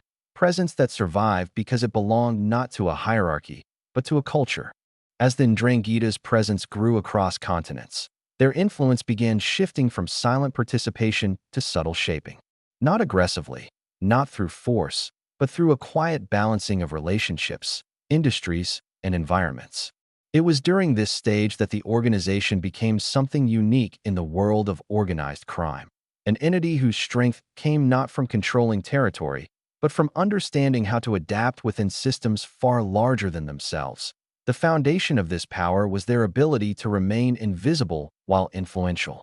Their global nodes, families in Toronto, Melbourne, Stuttgart, Antwerp, and Buenos Aires, did not operate as branches of an empire. They operated as communities, local, familiar, harmless on the surface, yet capable of coordinating across continents with a fluency no traditional criminal structure could replicate. And because these communities blended into their surroundings, the organization's expansion often went unnoticed. Each region offered distinct advantages.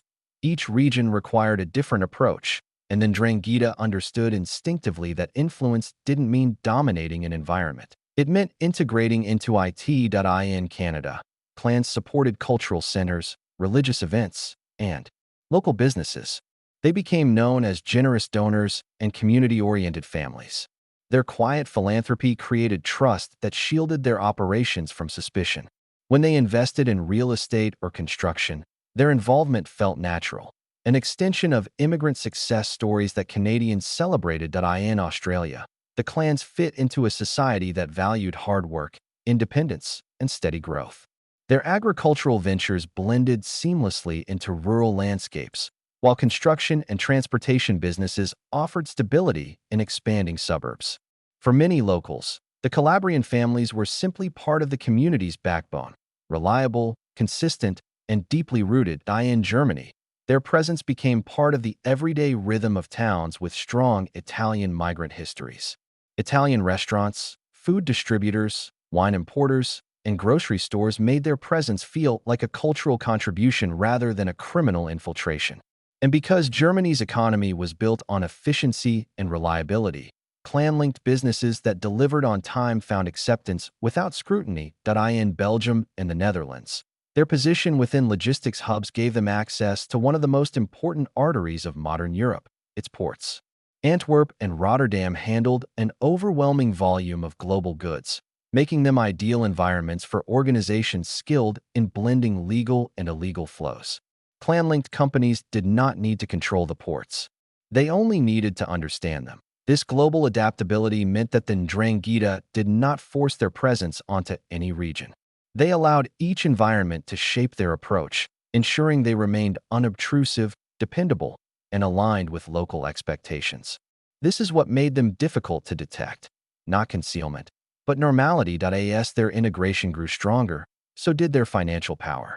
And with financial power came a new form of global influence, the ability to shape decisions without appearing to participate in them.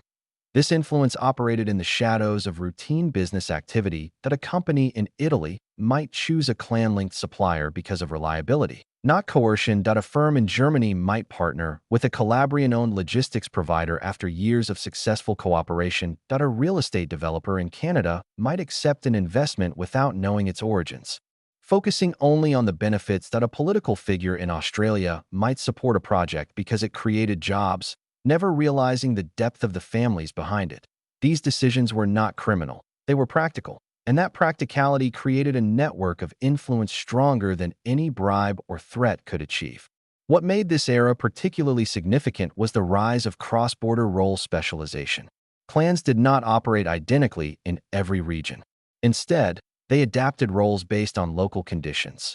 In Italy, they managed political influence, public contracts, and logistics hubs. In Belgium and the Netherlands, they handled port access and supply chain insights. In Switzerland, they managed financial structuring and discrete banking relationships. In Germany, they operated retail and hospitality businesses that helped stabilize the network. In Canada and Australia, they invested heavily in real estate, agriculture, and construction.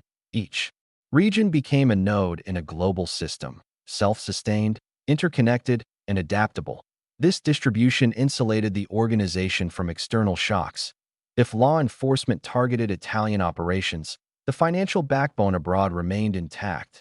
If a port tightened security in one country, clans shifted logistics through another. If regulations changed in Europe, they moved funds through North America or South America. Pressure in one area never destabilized the entire network. It simply redirected the flow of activity. By now, investigators across Europe and North America were becoming aware of the Ndrangheta's transnational capabilities.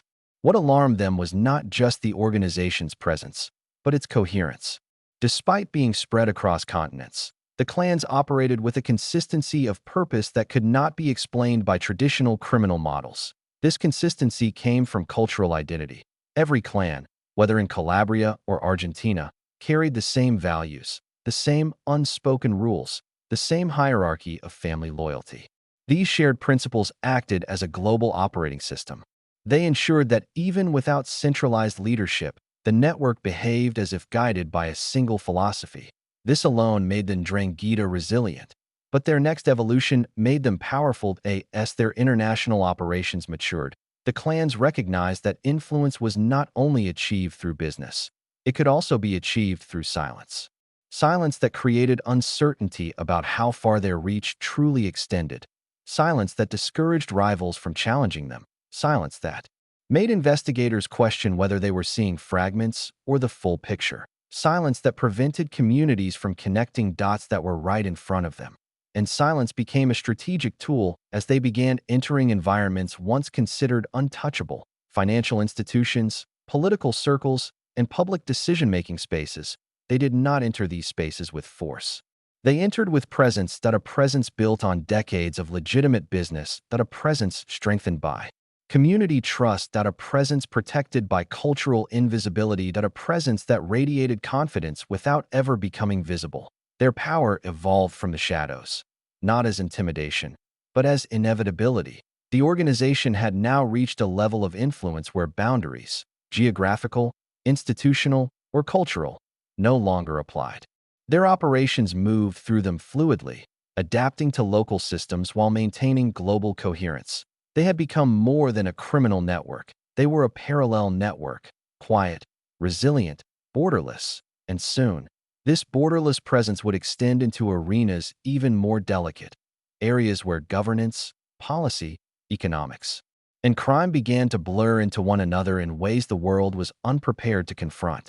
As the Ndrangheta moved deeper into the global landscape, their influence began to resemble something even more sophisticated than a criminal network. It resembled a parallel system, a quiet framework of relationships, businesses, financial channels, and cultural ties that existed alongside formal institutions, yet operated far more fluidly.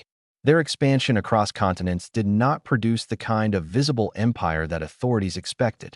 Instead, it created something far more difficult to confront: a borderless presence built through family, legitimacy, and patience. At this stage, Power no longer flowed from Calabria outward. It circulated across Europe, across the Americas, across Australia, across supply chains, financial markets, and communities.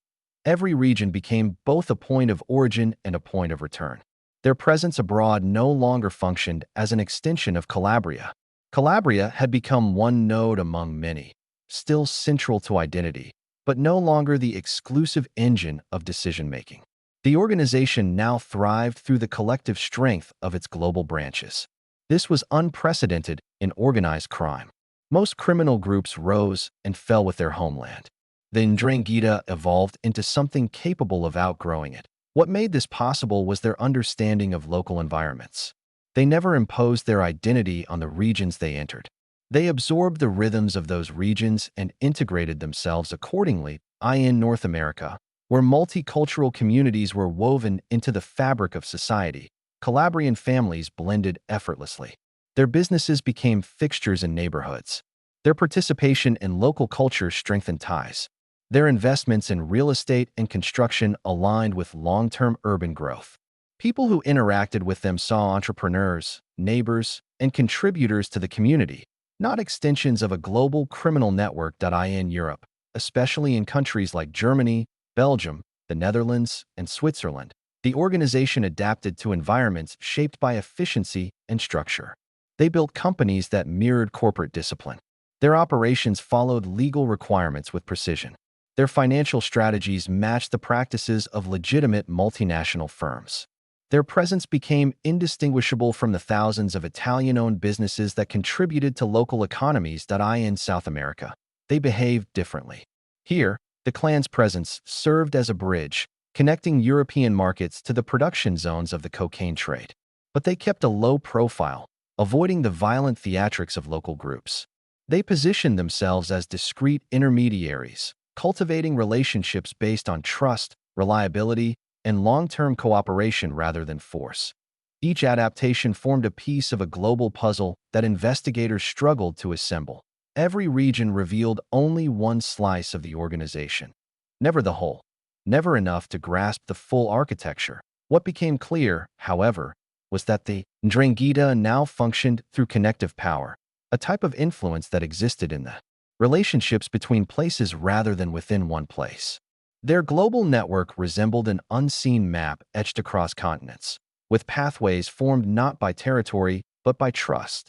This connective power allowed the clans to operate with an extraordinary degree of flexibility. If political changes in Europe threatened supply routes, they could reroute through South America or West Africa. If financial regulations tightened in one country, they shifted funds through another. If law enforcement targeted a particular clan, others absorbed responsibilities.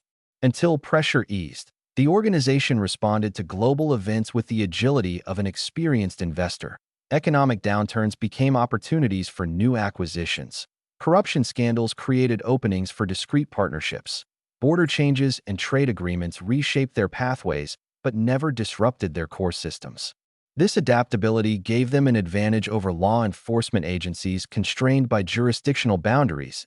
An Italian investigator might discover evidence of a clan's financial activity in Luxembourg, but pursuing it required coordination across multiple countries. The German prosecutor might uncover ties to Calabria, but accessing Italian intelligence took time. A Canadian inquiry might reveal real estate links to Europe, but tracing ownership required navigating layers of offshore registrations. The organization thrived in these gaps, spaces created not by criminal genius, but by the natural limitations of global systems. Meanwhile, the clans continued, reinforcing their presence through the one element that transcended borders effortlessly: family. Family ties created natural bridges between continents. Family expectations created continuity. Family loyalty created resilience. Family structure created cohesion. Without centralization, a meeting between clans did not resemble a corporate conference. It happened at weddings, baptisms, funerals, holidays, and gatherings where business was never explicitly discussed, yet where understanding flowed naturally. Decisions were not declared publicly. They were sensed through conversation, tradition, and shared lineage. This understated method of coordination created what investigators later described as invisible governance. Processes existed, but were not written. Roles existed, but were not assigned. Leadership existed, but was not absolute. This governance model allowed the Ndrangheta to avoid the internal conflicts that plagued other mafias. There were no dramatic coups that no public disagreements, no visible fractures. Instead, influence passed quietly between generations like an heirloom, handled carefully, preserved, and handed down. As their global presence matured, something even more surprising happened. Their operations began influencing the behavior of legitimate institutions. A bank might tighten regulations after detecting unusual patterns rooted in clan activity. Law enforcement agencies might form international partnerships because the organization's network exposed the need for cross-border cooperation. Governments might reassess oversight of public contracts after discovering clan-linked companies involved in infrastructure projects. The clans did not intend to shape institutions in this way. Their influence emerged naturally from the scale of their presence. Their quiet integration into economies created ripple effects that extended into governance, finance, and public policy. And yet, despite these ripples, their power remained largely unseen. They did not seek recognition. They did not appear in headlines unless disrupted. They did not demand loyalty from the public. They simply existed, woven into the world in ways that made them difficult to isolate or describe. To investigators, this stage represented a turning point. The Ndrangheta was no longer an Italian mafia presence abroad. It was a global system, a decentralized architecture of relationships and influence that transcended the boundaries of traditional crime. And beneath this global expansion, one truth remained constant. Every operation, every network, every investment was still anchored in the same values that defined the organization's earliest days in Calabria: patience, silence, loyalty, family. The organization's power did not come from how far it spread, but from how deeply it stayed connected. And as the clans settled into their new role as a worldwide force, the next chapter of their evolution approached. A chapter where global influence would intersect with the most delicate structures of modern society: politics, institutions, and the mechanisms of power that shaped nations. Chapter 10: Shadows in the Institutions. By the time the Ndrangheta had cemented its global presence, their influence began reaching into the places most societies assume are protected from criminal infiltration: public institutions, political environments, and the administrative machinery that keeps modern nations functioning. Yet their approach remained unchanged. They didn't seek power through intimidation, grand corruption schemes, or visible interference. Instead, they continued using the strategy that had guided them for generations: quiet integration, small steps, and influence built through familiarity rather than force. This subtle evolution did not begin with dramatic events. It began with relationships. A local official in Calabria, who knew a family for decades, a regional administrator in northern Italy, who had worked with a reliable subcontractor for years, a bureaucrat in a European port who trusted certain logistics companies because they never caused problems, a municipal employee abroad who saw Calabrian business owners as community contributors. These relationships formed the entry points. Not bribes, not threats, not political manipulation, just the routine trust that emerges when people interact with the same names, faces, and businesses over long periods of time. The Ndrangheta understood that institutions are made of people, and people respond to consistency more than anything else. With this insight, the clans began positioning themselves strategically within the lower levels of administrative systems, not to control the institutions, but to become part of their landscape. They focused on sectors where technical knowledge mattered more than political ideology, sectors where oversight was limited, sectors where the flow of resources was steady, predictable, and rarely questioned: public works, waste management, transportation, construction, agriculture, local development initiatives, small business financing. These were not glamorous arenas, but they were essential ones, places where contracts were awarded, permits approved, infrastructure built, and funding distributed. In these spaces, influence did not require authority. It required presence. A clan-linked business that reliably won public bids became familiar. A construction company that delivered projects without delays became respected. A waste management firm that solved local problems became indispensable. A family that donated to community events became trusted. From these positions, the organization gained something more powerful than control: predictability. When institutions rely on specific companies for essential services, those companies gain quiet leverage, not because they demand it, but because they are woven into the system. This pattern extended far beyond Calabria. In northern Italy, clan-linked firms became subcontractors in major construction projects: roads, schools, municipal buildings, industrial zones. Their involvement was not always central, but it was consistent. They handled logistics, materials, transportation, or specialized labor. And because they performed well, their presence rarely raised questions. In Germany, clan-linked businesses became part of the commercial ecosystem: restaurants, food distributors, import-export companies. Their interactions with public institutions were routine: health inspections, business registrations, permit renewals. Nothing unusual, nothing to suggest deeper ties. The everyday nature of these interactions created a sense of normality that effectively concealed influence. In Belgium and the Netherlands, their logistics companies integrated into the port economies. They understood customs procedures, shipping schedules, and import regulations as well as any legitimate firm.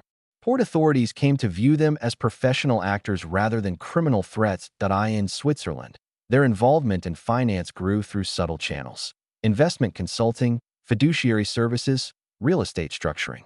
The clans did not force their way into these environments. They simply learned how they worked and adapted accordingly. What made this stage of influence particularly remarkable was how few people realized it was happening. The organization didn't need officials to act illegally. It only needed them to act normally, to approve permits because the paperwork was complete, to award contracts because the bid was competitive, to trust businesses because they had never caused problems. This normality created an illusion that everything was legitimate. Even when subtle patterns began to emerge: a disproportionate number of contracts awarded to companies with Calabrian surnames, a series of public projects consistently involving the same subcontractors, a pattern of approvals granted without competitive scrutiny, a long trail of quietly profitable businesses with deep familial interconnections. These patterns were visible only in hindsight. At the time, each decision seemed routine. The Ndrangheta had achieved their goal. They influenced systems without appearing to participate in them. Meanwhile, family members abroad began entering public roles: city councils, business associations, local boards, and administrative positions. Many of these individuals were not criminals. They were community members who had built lives in new countries. Their presence in public institutions created a new dynamic. The organization gained insight into institutional rhythms without exposing itself to direct risk. Information flowed quietly and naturally. No one needed to break laws. No one needed to betray trust. They simply shared observations the way family members do. This gave the clans a unique advantage: institutional intuition. They understood which departments were overwhelmed, which oversight systems were weak, which bureaucracies were understaffed, which officials were nearing retirement, and which agencies shifted priorities depending on public pressure. This intuition allowed them to predict when scrutiny would increase and when it would fade. It shaped their decision-making across continents, helping them choose moments to expand, moments to pause, and moments to disappear into the background. This era also marked the beginning of a new pattern: the use of intermediaries who were neither full members of the organization nor entirely independent.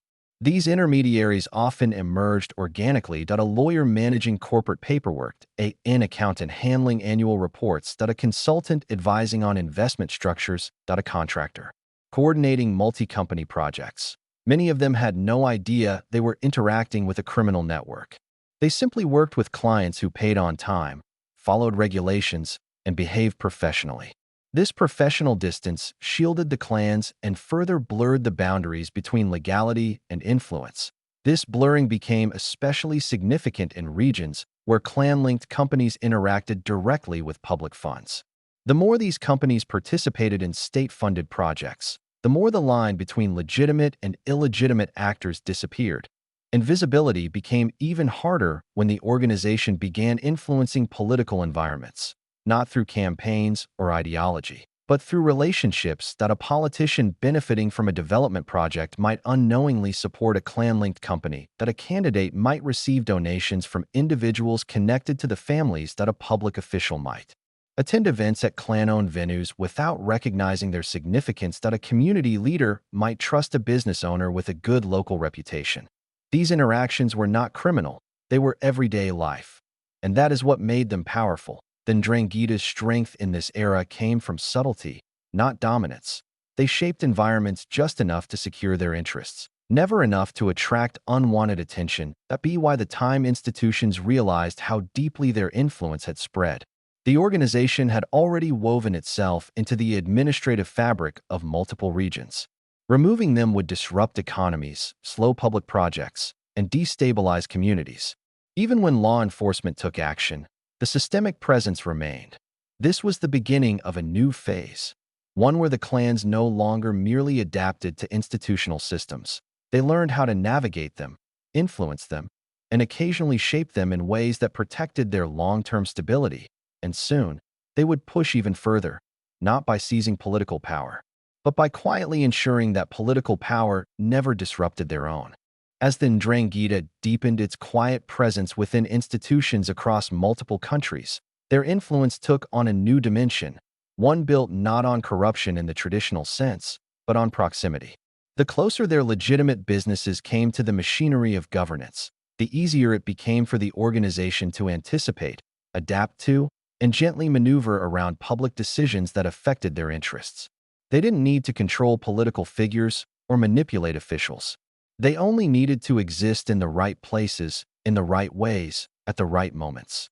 This type of influence was subtle. It was the kind that accumulated slowly, like mist covering a landscape. No single action appeared suspicious. No pattern stood out sharply enough to attract immediate attention. Yet over time, this quiet presence allowed the clans to understand institutional rhythms with remarkable accuracy. They learned how agencies made decisions. They learned which departments were overburdened. They learned how bureaucratic delays worked. They learned when institutions tightened oversight and when they relaxed it. They learned how public pressure swung political priorities from one sector to another. This knowledge didn't require them to break laws, it required them to pay attention. Point 1. Of the most effective tools in this era was their presence in public procurement systems. The clans understood that modern societies rely on contractors to build roads, maintain public spaces, handle waste, deliver materials, manage water infrastructure, and support countless other services. These systems were often stretched thin, balancing tight budgets with increasing demand. That clan-linked companies stepped into these spaces with reliability, competitive pricing, and a reputation for finishing projects on time. Their consistency made them attractive partners, creating a quiet dependence. Officials rarely questioned their background because their work caused no problems. This soft integration became a protective layer. That it didn't grant them control over institutions, but it shielded them from scrutiny. That a company that successfully completed a dozen municipal projects was not viewed as suspicious. It was viewed as helpful. That in other regions, especially northern Italy and parts of Europe, the organization found opportunities in infrastructure development. These projects required layers of subcontracting. While large firms won the headline contracts, smaller companies handled the details. This fragmentation made oversight challenging. A clan-linked company might provide concrete for a highway project, manage trucks for a construction site, or transport materials across borders. Each role was minor in isolation. Collectively, they created influence. The most effective infiltration did not involve direct manipulation of public officials. It involved becoming indispensable. Meanwhile, abroad, especially in countries like Germany, Canada, and Australia, the clans strengthened their presence by interacting with public institutions in the most natural ways possible, through legitimate daily life, registering businesses, applying for permits, renewing licenses, hiring local workers, participating in community development, supporting political candidates during election seasons, quietly, discreetly, with no overt criminal expectations attached. In many places, Calabrian families became active members of civic society. They attended meetings, supported initiatives, and joined committees. They behaved like any other engaged citizens, contributing to the health of their communities. This visible participation created a sense of familiarity that insulated them from suspicion. People rarely look for criminal influence in the families who help build playgrounds, sponsor local teams, or host community events. The Ndrangheta understood this deeply at the same time. Another trend emerged at a younger generation, born abroad, educated abroad, and entirely comfortable in legitimate environments, entered professional fields that intersected naturally with institutions. Some became lawyers, accountants, consultants, engineers, or policy advisors. Their careers were legitimate. Their success was earned.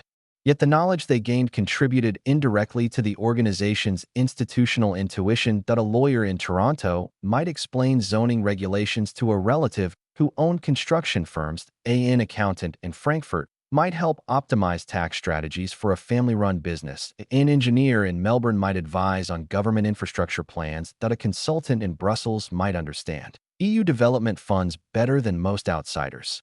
These contributions weren't illegal, they were familial, and they strengthened the organization's ability to navigate institutional landscapes that stretched far beyond Calabria.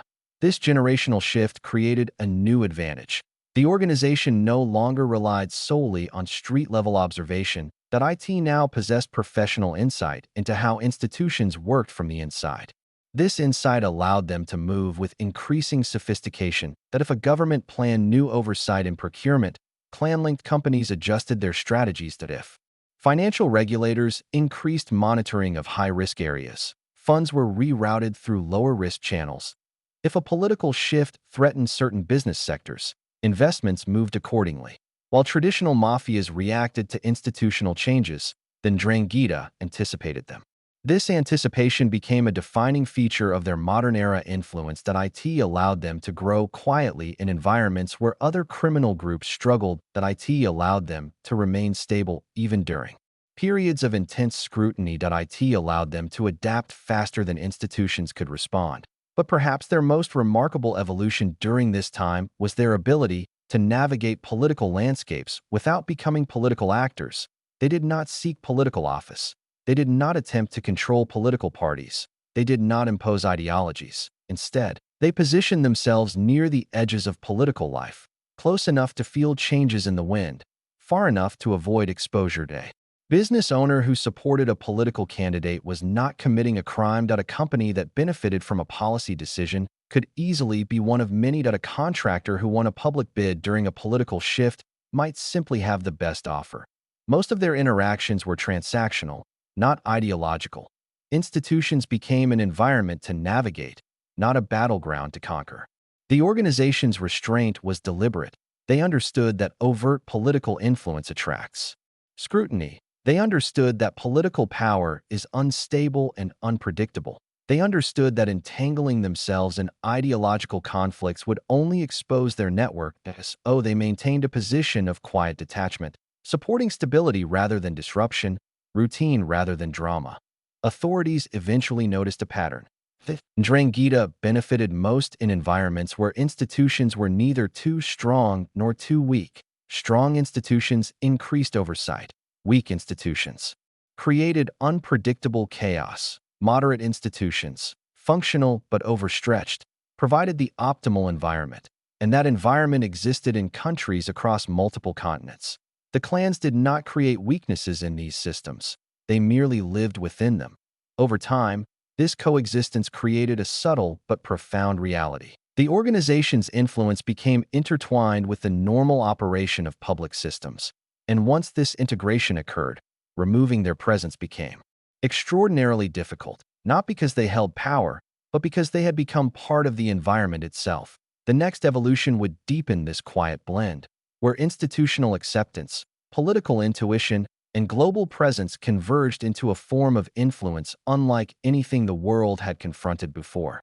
By the time the Ndrangheta's presence had quietly woven itself into the machinery of public institutions, their influence had grown into something uniquely stable. Stable because it was never loud, never abrasive, never dramatic. Institutions rarely fear what doesn't confront them. And the clans had learned to operate with such subtlety that they became almost indistinguishable from the everyday flow of civic life. This era was defined by a new kind of power, the power of embedded normalcy. Across Europe, the Americas, and parts of Australia, clan-linked businesses, families, and cultural communities had become part of the background of daily life. They attended the same schools as everyone else, filled the same jobs, paid the same taxes, and participated in the same civic rituals. They blended so seamlessly into the environments around them that their presence rarely triggered suspicion. This blending gave rise to a phenomenon investigators struggled to articulate. The organization no longer existed outside the institutional world that IT existed beside it, within it, and around it. Not dominating, not corrupting, just occupying space that institutions themselves had quietly made available. This was especially true in the economic sectors where public and private interests overlapped: construction, logistics, waste management, transportation, agriculture. These sectors relied heavily on contractors, subcontractors, and a vast web of small businesses to keep communities functioning. Oversight was practical rather than philosophical. If a company did its job well, it earned trust. If it delivered consistently, it remained undisturbed. The clans mastered this dynamic that a company that always delivered materials on schedule was an asset, not a threat, that a contractor who communicated clearly and professionally lowered stress for public officials. The business that caused no disruptions quickly became part of the mental routine of institutional decision-makers. Over time, this routine became a shield stronger than intimidation. Officials didn't defend the families consciously. They simply continued working with the companies that made their jobs easier. In regions where the organization had diaspora communities, the effect was even stronger. For decades, Calabrian immigrants had contributed to societies abroad as farmers, builders, restaurateurs, and entrepreneurs. Their families often represented stability and hard work. When members of these communities entered institutional roles, as clerks, administrators, engineers, or local representatives, their presence felt natural, not suspicious, and these roles didn't require criminal involvement to offer the organization an advantage. Institutional familiarity was enough. Understanding workflow was enough. Knowing how departments communicated was enough. Recognizing which officials favored efficiency over formality was enough. This quiet insight allowed the clans to maneuver long before regulators even recognized the need for oversight. They knew when a tender system was about to change. They knew when a municipality shifted focus to new development zones. They knew when upcoming regulations would tighten or loosen compliance burdens. They knew when agencies were understaffed and inspections would be delayed. Their influence didn't require breaking into institutions. IT only required listening to them. What investigators found most surprising was how much of this institutional infiltration was accidental. The organization did not push members into public roles. It did not cultivate elaborate political alliances. It did not operate like the traditional mafia archetype that sought to manipulate public officials through bribery or coercion. Its influence emerged from a much more organic process: the natural integration of families, large, deeply connected families, into the social fabric. When dozens of interconnected families live in the same towns, work in the same industries, attend the same events, and participate in the same community organizations, the boundaries between private life and public life naturally blur.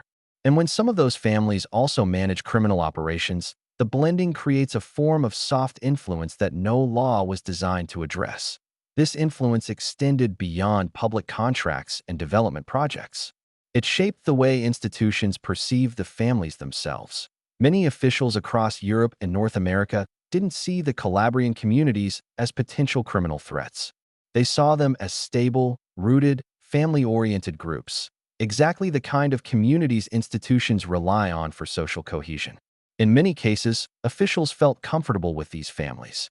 They trusted them, not because of corruption, but because they had known them for years. Trust, built slowly over decades, became the organization's most effective form of protection. Meanwhile, clan-linked businesses continued strengthening their legitimacy. They expanded into renewable energy sectors, agricultural cooperatives, construction materials, hospitality ventures, and real estate development. In many regions, they became economic pillars. Removing them would have caused disruptions, lost jobs, paused infrastructure projects, weakened supply chains. Institutions hesitated to disrupt what was working. Even when investigators raised concerns, officials often struggled to reconcile those warnings with the stability these companies provided. This hesitation created a protective fog around the organization. Not because institutions wished to hide criminal activity, but because institutions prioritize continuity, and the organization had positioned itself as a contributor to that continuity. The next layer of influence emerged in the political landscape, not through power grabs, not through ideological control, but through proximity. That a political candidate might hold campaign events in a restaurant owned by a clan-linked family, because it was a popular venue. That a city council member might work closely with a construction firm tied to the clans, because the firm had a strong track record. That a local representative might attend cultural events hosted by Calabrian communities without knowing the organizers' deeper connections. These interactions weren't criminal, they were social, and social interactions shape political environments more subtly than money ever could. Over time, the organization's presence created a form of quiet political insulation. No one wanted to accuse the families openly.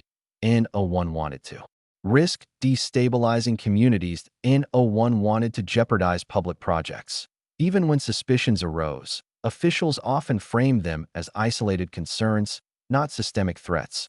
This insulation allowed the clans to continue expanding their influence without ever stepping into the political spotlight.